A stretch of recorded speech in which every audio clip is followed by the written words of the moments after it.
ಇದೊಂದು ಜಾಗೃತಿ ಕಾರ್ಯಕ್ರಮ. ಆದ್ರಿಂದ ಇದಕ್ಕೆ ಕೇವಲ ಮದ್ಯವ್ಯಸನಿಗಳು ಮಾತ್ರ ಸೇರ್ಕೋಬೇಕು ಆ ಥರ ಏನಿಲ್ಲ. ಇದೊಂದು ಜಾಗೃತಿ ಕಾರ್ಯಕ್ರಮ ಆಗಿರೋದ್ರಿಂದ ಇದರಲ್ಲಿ ಮನೋವೈದ್ಯರು ಇರ್ತಾರೆ, ಮನಃಶಾಸ್ತ್ರಜ್ಞರು ಇರ್ತಾರೆ, ವೈದ್ಯಾಧಿಕಾರಿಗಳು ಇರ್ತಾರೆ, ಹಾಗೆ ಸಾಮಾಜಿಕ ಕಾರ್ಯಕರ್ತರು ಇರ್ತಾರೆ, ವಿದ್ಯಾರ್ಥಿಗಳು ಇರ್ತಾರೆ. ಈ ಥರ ಅನೇಕ ಜನರು ಈ ಕಾರ್ಯಕ್ರಮಕ್ಕೆ ಸೇರ್ಕೊಂಡಿದ್ದಾರೆ.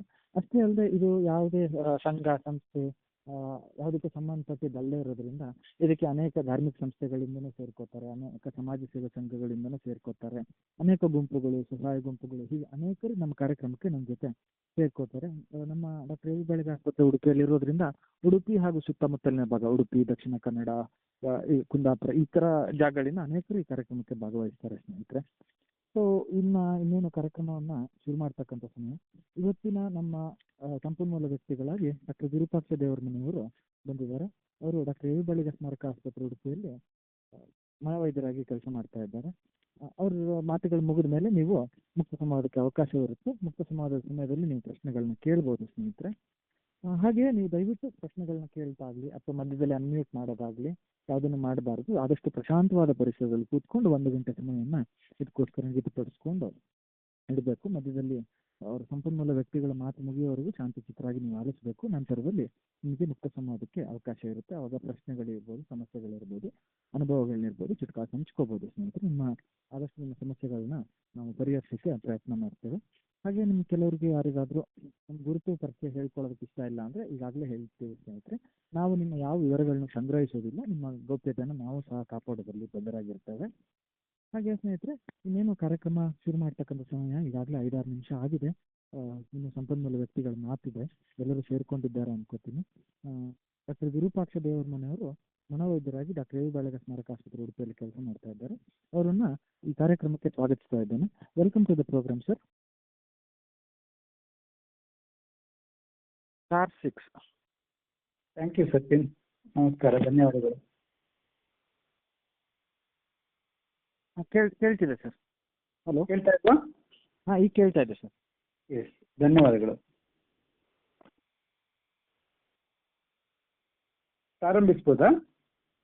ಹಾಂ ಸರ್, ಶುರು ಮಾಡ್ಬೋದು sir. Okay.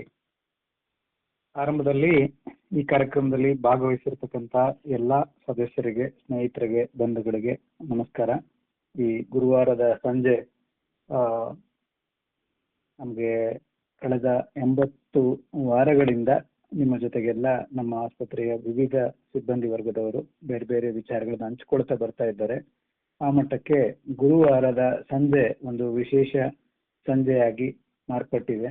Doctor A V Baliga ಸ್ಮಾರಕ ಸಂಸ್ಥೆ, ಡಾಕ್ಟರ್ ಎ ವಿ ಬಾಳಿಗ ಸಮೂಹ ಸಂಸ್ಥೆಗಳು ಸಮಾಜದಲ್ಲಿ ಮಾನಸಿಕ ಆರೋಗ್ಯದ ಕುರಿತಾಗಿ ಮಾಡ್ತಾ ಇರತಕ್ಕಂಥ ಚಟುವಟಿಕೆಗಳಲ್ಲಿ ಈ ಗುರುವಾರ ಸಂಜೆಯ ಒಂದು ಮುಕ್ತ ಹಾಗೂ ಉಚಿತ ಫೋನ್ ಸಂಭಾಷಣೆ ಕಾರ್ಯಕ್ರಮ ಒಂದು ವಿಶೇಷ ಮೈಲಿಗಲ್ಲು ಅಂತ ಅನ್ಕೊಳ್ಬೋದು. ಯಾಕಂದ್ರೆ 80 ವಾರಗಳು ಬಿಡದೆ ವಿವಿಧ ವಿಚಾರಗಳನ್ನ ನಿಮಗೆ ತಲುಪಿಸುವಂತ ಕೆಲಸವನ್ನ ನಮ್ಮ ಆಸ್ಪತ್ರೆಯ ಸಿಬ್ಬಂದಿ ವರ್ಗದವರು ಮಾಡ್ತಾ ಇದ್ದಾರೆ. ಮತ್ತೆ ತುಂಬಾ ಆಸಕ್ತಿಯಿಂದ, ಶ್ರದ್ಧೆಯಿಂದ ಈ ಕೆಲಸ ನಡೀತಾ ಇದೆ. ನೀವು ಕೂಡ ಪ್ರತಿ ವಾರ ಭಾಗವಹಿಸ್ತಾ ಇದ್ದೀರಿ. ನಮ್ಗೆ ಆರಂಭದಲ್ಲಿ ಒಂದು ಆತಂಕ ಇತ್ತು, ಜನರು ಈ ಕಾರ್ಯಕ್ರಮದ ಸದ್ವಿನಿಯೋಗ ಮಾಡ್ಕೊಳ್ತಾ ಇದ್ದಾರೋ ಇಲ್ವೋ ಅಂತ. ಯಾಕಂದ್ರೆ ನಿಮ್ಗೆ ಗಮನಿಸಿರ್ಬೋದು, ಇದು ಟೆಲಿಫೋನ್ ಮೂಲಕ ಆಗುವಂಥದ್ದು, ಆಡಿಯೋ ಮಾತ್ರ. ಸೊ ಯಾರು ಸೇರ್ಕೊಂಡಿದ್ದಾರೆ, ಎಷ್ಟು ಜನ ಸೇರ್ಕೊಂಡಿದ್ದಾರೆ ಅಂತ ಮಾತನಾಡ್ತಾ ಇರೋವಂಥವ್ರಿಗೆ ಗೊತ್ತಾಗೋದಿಲ್ಲ. ಆದ್ರೆ ನಮ್ಗೆ ಭೇಟಿಗೆ ಬಂದಾಗ ಸುಮಾರು ಜನ ನಮ್ಮ ಗ್ರಾಹಕರು ಹೇಳ್ತಾರೆ, ಸರ್ ನಾನು ಗುರುವಾರ ಕಾರ್ಯಕ್ರಮ ಕೇಳಿಸ್ಕೊಂಡೆ, ತುಂಬಾ ಉಪಯೋಗ ಇತ್ತು, ನಮ್ಮ ಮನೆಯವರೆಲ್ಲ ಕೂತ್ಕೊಂಡು ಕೇಳಿಸ್ಕೊಂಡ್ವಿ, ಅದನ್ನು ಪ್ರತಿ ವಾರ ನಾವು ಕೇಳ್ತೇವೆ ಅಂತ ಸಿಕ್ಕಾಗೆಲ್ಲ ಹೇಳ್ತಾ ಇರ್ತಾರೆ. ಸೊ ಆ ಒಂದು ಧೈರ್ಯದಲ್ಲಿ ನಾನು ಅನ್ಕೊಳ್ತೇನೆ ಈ ಕಾರ್ಯಕ್ರಮ ತುಂಬಾ ಉಪಯುಕ್ತವಾಗಿ ನಡೀತಾ ಇದೆ. ಈ ನಮ್ಗೆ ಆಶ್ಚರ್ಯ ಆಗೋದು, ಈ ಕಾರ್ಯಕ್ರಮದ ಒಂದು ದೂರದೃಷ್ಟಿ ನಮ್ಮ ಆಸ್ಪತ್ರೆಯ ನಿರ್ದೇಶಕರಾದಂತಹ ಡಾಕ್ಟರ್ ಪಿ ವಿ ಭಂಡಾರಿ ಅವರದ್ದು. ಡಾಕ್ಟರ್ ಪಿ ವಿ ಭಂಡಾರಿ ಅವರು ಆರಂಭದಲ್ಲಿ ಈ ರೀತಿಯ ಒಂದು ಟೆಲಿಫೋನ್ ಕಾರ್ಯಕ್ರಮದ ಬಗ್ಗೆ ಮಾತಾಡಿದಾಗ ನಮಗೂ ಕೂಡ ಹೇಗಾಗುತ್ತಪ್ಪ ಇದು, ಆನ್ಲೈನ್ ಕಾರ್ಯಕ್ರಮ ಅಲ್ವಾ, ಯೂಶಲಿ ಆನ್ಲೈನ್ ಕಾರ್ಯಕ್ರಮ ಅಂತಂದ್ರೆ ಒಂದು ಟೆಲಿಫೋನಲ್ಲಿ ಆನ್ ಮಾಡಿಕೊಂಡು ಮತ್ತೆ ಬೇರೆ ಏನೋ ಕೆಲಸ ಮಾಡ್ತಾ ಕೂತ್ಕೊಂಡ್ಬಿಡುವಂಥದ್ದೇ ಹೆಚ್ಚಾಗ್ತಾ ಇರ್ತದೆ, ಹಾಗೆ ಆಗ್ಬಿಡುತ್ತಾ ಅನ್ನುವ ಆತಂಕಗಳ ಮಧ್ಯೆ ಇವತ್ತು 80 ವಾರಗಳು ಈ ಕಾರ್ಯಕ್ರಮ ನಡೆದು ಬರ್ತಾ ಇದೆ. ಇದರಲ್ಲಿ ಭಾಗವಹಿಸಿರ್ತಕ್ಕಂಥ ನಿಮ್ಗೆಲ್ಲರಿಗೂ ಈ ಯಶಸ್ಸು ತಲುಪಬೇಕು. ಹಾಗೆ ಇದನ್ನೊಂದು ಶ್ರದ್ಧೆಯಿಂದ ಕೆಲಸವನ್ನು ಮಾಡ್ತಾ ಬರ್ತಾ ಇರ್ತಕ್ಕಂಥ ನಮ್ಮ ಎಲ್ಲ ಸಿಬ್ಬಂದಿ ವರ್ಗದವರೆಗೂ, ಇದನ್ನ ಈ 1 ಗಂಟೆಯ ಕಾರ್ಯಕ್ರಮ ನಿರ್ವಹಣೆ ಮಾಡ್ತಾ ಇರ್ತಕ್ಕಂಥ ಮಿತ್ರ ಸಚಿನ್ ಅವ್ರಿಗೂ, ಇದು ನಿಮ್ಗೆ ಗೊತ್ತಿಲ್ಲ, ಇದ್ರ ಹಿಂದೆ ಸಾಕಷ್ಟು ಒಂದು ತಯಾರಿ ನಡೀತದೆ. ನಮ್ಮ ಸಿಬ್ಬಂದಿಗಳು ಅದಕ್ಕೊಂದು ಫ್ಲೈಯರ್ ಮಾಡ್ತಾರೆ, ವಿಷಯ ಸೆಲೆಕ್ಟ್ ಮಾಡ್ತಾರೆ, ಆಮೇಲೆ ಇದರ ರೆಕಾರ್ಡಿಂಗ್ ಮಾಡ್ತಾರೆ, ಅದನ್ನೊಂದು ಮತ್ತೆ ಅದು ಡಾಕ್ಯುಮೆಂಟೇಶನ್ ಉಳಿಬೇಕು, ಇನ್ನು ಹೆಚ್ಚು ಜನರಿಗೆ ತಲುಪಬೇಕು ಅಂತೇಳಿ ಆ ರೆಕಾರ್ಡಿಂಗ್ ಅನ್ನ ಯೂಟ್ಯೂಬ್ಗೆ ಅಪ್ಲೋಡ್ ಮಾಡ್ತಾರೆ. ಇಂತಹ ಒಂದು ಇಡೀ ಒಂದು ತಂಡ ಇದರಿಂದ ಕೆಲಸ ಮಾಡ್ತಾ ಇದೆ. ಅವ್ರಿಗೆ ಒಂದು ಧನ್ಯವಾದಗಳನ್ನ ನಿಮ್ಮೆಲ್ಲರ ಪರವಾಗಿ ನಾನು ಹೇಳಲಿಕ್ಕೆ ಇಷ್ಟಪಡ್ತೇನೆ. ಇವತ್ತಿನ ವಿಷಯ ಕುಡಿತ ಮತ್ತು ಬದುಕು, ಇವು ಎರಡರಲ್ಲಿ ಆಯ್ಕೆ ಯಾವುದು? ನೀವು ಯಾವುದನ್ನ ಆಯ್ಕೆ ಮಾಡ್ಕೊಳ್ತೀರಿ? ಕುಡಿತವನ್ನ ಆಯ್ಕೆ ಮಾಡ್ಕೊಳ್ತೀರಾ ಅಥವಾ ಬದುಕನ್ನ ಆಯ್ಕೆ ಮಾಡ್ಕೊಳ್ತೀರಾ? ಯಾಕಂದ್ರೆ ನಮಗ್ ಗೊತ್ತು, ಕುಡಿತವನ್ನ ಆಯ್ಕೆ ಮಾಡ್ಕೊಂಡ್ರೆ ನಮ್ಮ ಬದುಕಿಗೆ ಅರ್ಥ ಇಲ್ಲ. ಕುಡಿತವನ್ನ ಆಯ್ಕೆ ಮಾಡ್ಕೊಂಡಾಗ ಬದುಕು ದಿಕ್ಕು ತಪ್ಪಿ ಹೋಗ್ತದೆ. ಬದುಕಲ್ಲಿ ನಾವು ಸಾಕಷ್ಟು ಸಮಸ್ಯೆಗಳನ್ನ ಎದುರಿಸ್ತೇವೆ. ಹಾಗಾಗಿ ಕುಡಿತವನ್ನ ಬದುಕನ್ನ ಎರಡನ್ನೂ ಆಯ್ಕೆ ಮಾಡ್ಕೊಳ್ಳಿಕ್ಕೆ ನಾವು ಅಂದ್ಕೊಂಡಷ್ಟು ಸುಲಭ ಇಲ್ಲ ಅಲ್ವಾ? ಆರಂಭದಲ್ಲಿ ಸಂತೋಷದಿಂದ ಗಮ್ಮತ್ತಿಗೆ ಪ್ರಾರಂಭವಾದಂತ ಕುಡಿತ ಕೆಲವೇ ವಾರಗಳಲ್ಲಿ ವ್ಯಕ್ತಿಯನ್ನ ಅಡಿಮೇಲಾಗಿ ಮಾಡಿ ಹಾಕ್ತದೆ. ಗಾಂಧೀಜಿಯವರು ಒಂದ್ ಕಡೆ ಹೇಳ್ತಾರೆ, ಬೆಂಕಿ ದೇಹವನ್ನ ನಾಶ ಮಾಡಿದ್ರೆ, ಬೆಂಕಿ ದೇಹವನ್ನು ಮಾತ್ರ ಸುಟ್ರೆ, ಈ ಕುಡಿತ ದೇಹ ಮತ್ತು ಆತ್ಮ ಎರಡನ್ನೂ ನಾಶ ಮಾಡ್ತದೆ ಅಂತ.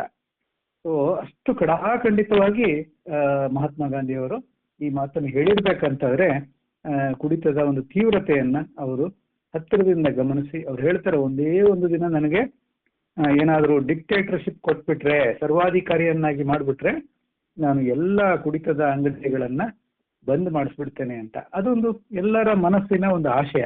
ಯಾಕಂದ್ರೆ ನಾವೀಗ ಶಾಲಾ ಕಾಲೇಜುಗಳಲ್ಲಿ ಕುಡಿತದ ದುಷ್ಪರಿಣಾಮಗಳ ಬಗ್ಗೆ ಮಾತಾಡ್ತಿರ್ಬೇಕಾದ್ರೆ ಮುಗ್ಧ ಯುವಕರು ಎದ್ದು ಕೇಳ್ತಾರೆ, ಸರ್ ನೀವು ಇಷ್ಟೆಲ್ಲ ತೊಂದರೆಗಳಾಗ್ತದೆ ಕುಡಿತದಿಂದ ಅಂತ ಹೇಳ್ತೀರಾ, ಈ ಕುಡಿತವನ್ನ ಅಥವಾ ಈ ಮದ್ಯದ ಅಂಗಡಿಗಳನ್ನ ಯಾಕೆ ನಾವು ಬ್ಯಾನ್ ಮಾಡಿಸ್ಬಾರ್ದು ಅಂತ ಹೇಳಿ ಅವ್ರು ಮುಗ್ಧವಾಗಿ ಕೇಳ್ತಾರೆ. ಯಾಕಂದ್ರೆ ಅದರಿಂದ ಆಗ್ತಾ ಇರ್ತಕ್ಕಂಥ ತೊಂದರೆಗಳು ಇಷ್ಟಿದೆ ಅಂತ ನಮ್ಗೆ ಗೊತ್ತಿದೆ. ಆದರೆ ನಾವು ಮಾಡ್ತಾ ಇರುವಂತಹ ಈ ವೀಕ್ಲಿ ಕಾರ್ಯಕ್ರಮದ ಉದ್ದೇಶ ಜಾಗೃತಿ ಮೂಡಿಸುವಂಥದ್ದು. ಯಾಕಂದ್ರೆ ಸಂಪೂರ್ಣವಾಗಿ ಕುಡಿತವನ್ನ ನಾವು ಬ್ಯಾನ್ ಮಾಡುವಂಥದ್ದು, ನಿಷೇಧ ಮಾಡುವಂಥದ್ದು ನಮ್ಮ ಕೈಯಲ್ಲಿ ಇಲ್ಲ. ನಮ್ಮ ಕೈಯಲ್ಲಿ ಇರುವಂತಹ ಕೆಲಸ ಏನು, ಗೊತ್ತಿಲ್ಲದವರಿಗೆ ಇದರ ಮಾಹಿತಿಯನ್ನ ತಲುಪಿಸುವಂಥದ್ದು. ಆ ಮಾಹಿತಿಯಿಂದ ಕೆಲವರ ಬದುಕಾದ್ರೂ ಬದಲಾದರೆ ಅಷ್ಟು ನಮ್ಮ ಈ ಕಾರ್ಯಕ್ರಮದ ಮಾಡಿದ್ದಕ್ಕೆ ಸಾರ್ಥಕ ಅಂತ. ಎಷ್ಟು ವಿಚಿತ್ರ ಅಂದ್ರೆ, ಮೊದಲು ಒಂದು ವಯಸ್ಸು ಮೀರಿದವರು, ಕೆಲಸಕ್ಕೆ ಹೋಗುವವರು ಮದ್ಯದ ದಾಸರಾಗಿರೋರು ಅಥವಾ ಮದ್ಯದ ಸೇವನೆ ಮಾಡ್ತಾ ಇರ್ತಕ್ಕಂಥದ್ದು ನಾವು ಎಲ್ಲೆಡೆ ನೋಡ್ತಾ ಇದ್ರೆ, ಇತ್ತೀಚಿನ ದಿನಗಳಲ್ಲಿ ಕಾಲೇಜು ವಿದ್ಯಾರ್ಥಿಗಳಲ್ಲಿ ಅರ್ಧದಷ್ಟು ಕಾಲೇಜು ವಿದ್ಯಾರ್ಥಿಗಳು, ಅದರಲ್ಲಿ ಹುಡುಗರು ಹುಡುಗಿಯರು ಎಲ್ಲರೂ ಸೇರಿ ಮದ್ಯದ ಸೇವನೆ ಮಾಡ್ತಾ ಇರ್ತಕ್ಕಂಥದ್ದು ಇವತ್ತು ಕಂಡು ಬರ್ತಾ ಇದೆ. ಇನ್ನು ಅಪರಾಧಗಳಂತೂ ಮದ್ಯದ ಸೇವನೆಯ ಪ್ರಭಾವದಲ್ಲಿ ಆಗುವಂತಹ ಅಪರಾಧಗಳು. ಒಂದು ಸಣ್ಣ ಸರ್ವೆಯನ್ನು ಮಾಡಿದ್ರು ಬೆಂಗಳೂರು ಸೆಂಟ್ರಲ್ ಜೈಲಲ್ಲಿ. ಒಂದು 5,000 ಜೈಲು ವಾಸಿಗಳಲ್ಲಿ ಒಂದು 50%ಕ್ಕಿಂತ ಹೆಚ್ಚು ಜನ ಆಲ್ಕೋಹಾಲ್ ಸೇವನೆ ಮಾಡ್ತಾ ಇರ್ತಕ್ಕಂಥದ್ದು. ಅದರಲ್ಲೂ 43% ಜನ ಇದರ ಕುಡಿತದ ಅವಲಂಬನೆಗೆ ಒಳಗಾಗಿರ್ತಕ್ಕಂಥದ್ದು ಕಂಡು ಬಂತು. ಅದರ ಅರ್ಥ ಏನಂತಂದ್ರೆ, ಮದ್ಯದ ಸೇವನೆ ವ್ಯಕ್ತಿಯನ್ನ ಅಪರಾಧಗಳನ್ನ ಮಾಡ್ಲಿಕ್ಕೆ ಪ್ರಚೋದನೆ ನೀಡುತ್ತದೆ ಅನ್ನುವ ವಿಚಾರ ನಮಗೆ ಸಂಶೋಧನೆಗಳಿಂದ ತಿಳಿದು ಬಂದಿರತಕ್ಕಂಥದ್ದು. ಇನ್ನು ಮೇಲ್ನೋಟಕ್ಕೆ ನಿಮಗೆಲ್ಲರಿಗೂ ಗೊತ್ತಿರತಕ್ಕಂಥ ವಿಷಯಗಳು, ಕುಡಿತದಿಂದ ಖರ್ಚಾಗ್ತದೆ, ಮದ್ಯವನ್ನ ನಾವು ಪರ್ಚೇಸ್ ಮಾಡ್ಲಿಕ್ಕೆ ಹಣ ಬೇಕು, ಅದರಿಂದಾಗಿ ಕೆಲಸಕ್ಕೆ ಹೋಗುದಿಲ್ಲ, ಸಂಬಳ ಸರಿಯಾಗಿ ಸಿಕ್ಕುದಿಲ್ಲ, ಸಾಲ ಮಾಡ್ತೇವೆ, ಹಾಗಾಗಿ ಆರ್ಥಿಕ ಸಮಸ್ಯೆಗಳು ನಮಗೆ ಕಂಡು ಬರ್ತದೆ. ಎಲ್ಲ ಕುಡಿತದ ಅಭ್ಯಾಸ ಇರ್ತಕ್ಕಂಥ ಹೆಚ್ಚಿನವರಲ್ಲಿ ಆರ್ಥಿಕ ಸಮಸ್ಯೆಗಳು ಕಂಡು ಬರ್ತದೆ. ಕೆಲವರು ಲಕ್ಷಗಳನ್ನು ಕಳೆದುಕೊಂಡು ಸಾವಿರಗಳಲ್ಲಿ ಬರ್ತಾರೆ, ಇನ್ನು ಕೆಲವರು ಸಾವಿರ ದುಡಿತಾ ಇರ್ತಕ್ಕಂಥವ್ರು ಬೀದಿಗೆ ಬರುವಂತಹ ಪರಿಸ್ಥಿತಿ ಇರ್ತದೆ. ಒಟ್ಟಾರೆ ಆರ್ಥಿಕ ಪರಿಸ್ಥಿತಿಗಳು ಯಾರನ್ನು ಬಿಟ್ಟಿದ್ದಲ್ಲ. ಆರೋಗ್ಯದ ಸಮಸ್ಯೆಗಳು ಕುಡಿತದ ಅಭ್ಯಾಸ ಒಂದಿದ್ರು ಸಾಕು, ಆರೋಗ್ಯದ ಸಮಸ್ಯೆಗಳಿಗೆ ಕೊನೆ ಇಲ್ಲ. 1-2 ಅಲ್ಲ. ಅದರ ವಿಶೇಷವಾಗಿ ಇವತ್ತು ನಾವು ಮಾತಾಡ್ಲಿಕ್ಕೆ ಹೊರಟಿರೋದು, ನಾನು ಕುಡಿತದಿಂದಾಗಿ, ಅತಿಯಾದ ಮದ್ಯಪಾನದಿಂದ ಆಗುವ ದುಷ್ಪರಿಣಾಮಗಳ ಬಗ್ಗೆ ಇವತ್ತು ಮಾತಾಡ್ಲಿಕ್ಕೆ ಕೊಟ್ಟಿರೋದು. ಅದಕ್ಕಿಂತ ಮೊದಲು ಪೂರ್ವಿಭಾವಿಯಾಗಿ ಏನೆಲ್ಲ ಸಮಸ್ಯೆಗಳಾಗ್ತಿದೆ ಅಂತ ತಮಗೆ ತಿಳಿಸ್ಲಿಕ್ಕೆ ಪ್ರಯತ್ನ ಮಾಡ್ತಾ ಇದ್ದೇನೆ. ರಸ್ತೆ ಅಪಘಾತಗಳು, ಇವತ್ತು ರೋಡ್ ಟ್ರಾಫಿಕ್ ಆಕ್ಸಿಡೆಂಟ್ಸ್, ರಸ್ತೆಯಲ್ಲಿ ಆಗುವ ಅಪಘಾತಗಳು. ಇವತ್ತು ನೀವೇನಾದರೂ ರಸ್ತೆಯಲ್ಲಿ ಹೋಗ್ತಾ ಇದ್ರಿ, ಅಲ್ಲಿ 3 ಅಪಘಾತಗಳನ್ನು ನೀವು ನೋಡಿದಿರಿ ಅಂದ್ರೆ ಅದರಲ್ಲಿ 1 ಅಪಘಾತ ಮದ್ಯದ ಸೇವನೆಯಿಂದ ಆಗಿರ್ತಕ್ಕಂಥದ್ದು. ಅಂದ್ರೆ ಅಷ್ಟು ಸಾಮಾನ್ಯವಾಗಿ ರಸ್ತೆಯ ಅಪಘಾತಗಳಾಗುವಂಥದ್ದು ಕುಡಿತದ ನಶೆಯಿಂದ, ಅಮಲಿನಿಂದ. ಯಾಕಂದ್ರೆ ಎಲ್ರಿಗೂ ಗೊತ್ತು, ಕುಡಿತದ ಅಮಲಿನಲ್ಲಿ ವ್ಯಕ್ತಿಯ ಬುದ್ಧಿಶಕ್ತಿ ಅಂದ್ರೆ ವಿವೇಚನಾ ಶಕ್ತಿ ಕಡಿಮೆ ಆಗಿರ್ತದೆ, ಆಲೋಚನೆ ಶಕ್ತಿ ಕಡಿಮೆ ಆಗಿರ್ತದೆ, ದೃಷ್ಟಿ ಕಡಿಮೆ ಆಗಿರ್ತದೆ.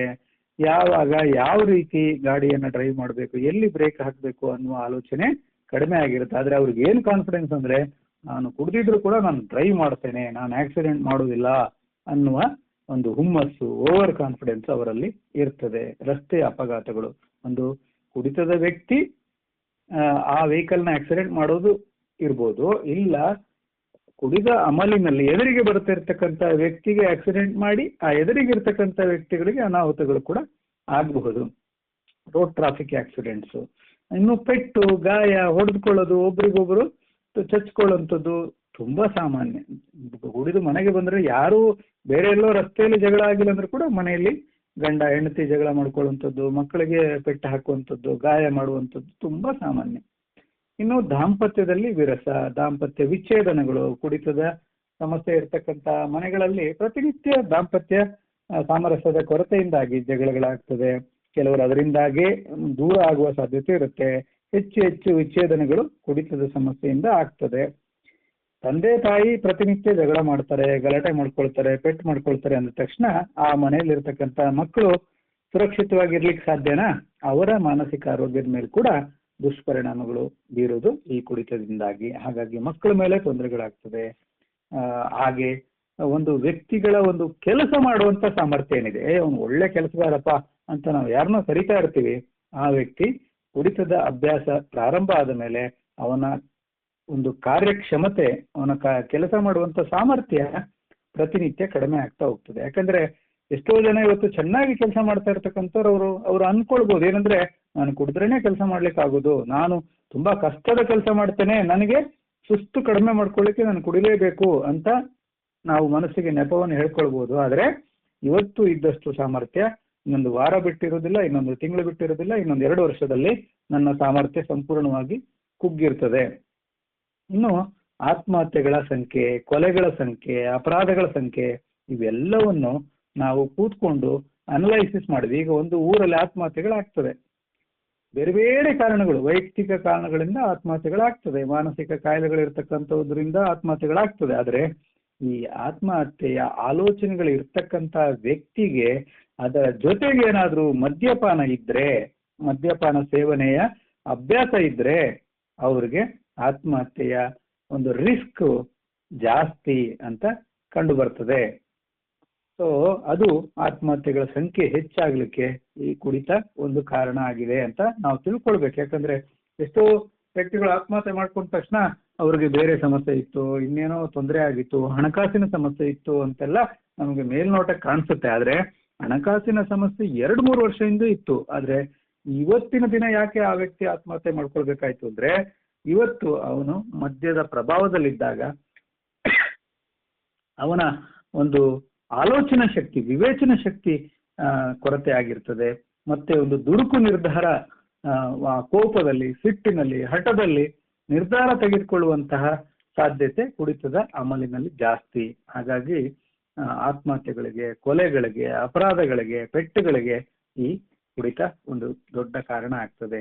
ದುರದೃಷ್ಟ ಅಂದ್ರೆ ಇವತ್ತು ನಮ್ಮ ಹೆಚ್ಚಿನ ಯುವಜನರಲ್ಲಿ ಕುಡಿತದ ಸಮಸ್ಯೆ ಹೆಚ್ಚು ಕಂಡು ಬರ್ತಾ ಇದೆ. ಈಗ ನಮ್ಮ ಬಾಳೆಗ ಆಸ್ಪತ್ರೆಯಲ್ಲೇ ನಾವೊಂದು 15 ವರ್ಷದ ಹಿಂದೆ ಮದ್ಯ ವ್ಯಸನದ ಚಿಕಿತ್ಸೆ ಕೊಡ್ತಾ ಇರ್ಬೇಕಾದ್ರೆ ಹೆಚ್ಚಿನವರು ಒಂದು 30 ವರ್ಷದ ನಂತರದವರು ಅಡ್ಮಿಟ್ ಆಗ್ತಾ ಇದ್ರೆ, ಇವತ್ತಿಗೆ 16, 17, 18, 20, 21 ವರ್ಷದ ವಯಸ್ಸಿನ ಯುವಕರು ಅತಿಯಾದ ಮದ್ಯ ಸೇವನೆ ಮಾಡಿಕೊಂಡು ಅದಕ್ಕೆ ಚಿಕಿತ್ಸೆಗೋಸ್ಕರ ಅಡ್ಮಿಟ್ ಮಾಡುವ ಅಂತ ಪರಿಸ್ಥಿತಿ ಬರ್ತಾ ಇದೆ. ಈಗ ಬೇರೆ ಎಲ್ಲ ಆಸ್ಪತ್ರೆಗಳಲ್ಲಿ ಅವರ ತಂದೆ ತಾಯಿ ಚಿಕ್ಕಪ್ಪ ದೊಡ್ಡಪ್ಪನ ಅಡ್ಮಿಟ್ ಮಾಡಿ ಅವರ ಮಕ್ಕಳು ಅವರನ್ನ ನೋಡ್ಕೊಳ್ಳಿಕ್ಕೆ ನಿಂತಿದ್ರೆ ಈ ಮದ್ಯವ್ಯಸನದ ಚಿಕಿತ್ಸೆಯ ದುರದೃಷ್ಟ ಏನಂತಂದ್ರೆ ಮಕ್ಕಳನ್ನ ಆಸ್ಪತ್ರೆಯಲ್ಲಿ ಅಡ್ಮಿಟ್ ಮಾಡಿ ವಯಸ್ಸಾದ ತಂದೆ ತಾಯಿ ಅಜ್ಜ ಅಜ್ಜಿ ಅವರ ಜೊತೆಗೆ ನಿಂತ್ಕೊಂಡು ಅವರ ಚಿಕಿತ್ಸೆ ಮಾಡುವಂತಹ ದೃಶ್ಯ ನಮಗೆ ಹೆಚ್ಚು ಕಂಡು ಬರ್ತಾ ಇದೆ. ಇದನ್ನ ನಾವು ಗಂಭೀರವಾಗಿ ಪರಿಗಣಿಸಬೇಕು. ಯಾಕಂದ್ರೆ ಮುಂದಿನ ಜನಾಂಗ ಈ ಕುಡಿತದ ಸಮಸ್ಯೆಗೆ ಒಳಗಾಗದಾಗೆ ನಾವು ಈ ಮಾಹಿತಿಯನ್ನು ಅವ್ರಿಗೆ ತಲುಪಿಸ್ಬೇಕು.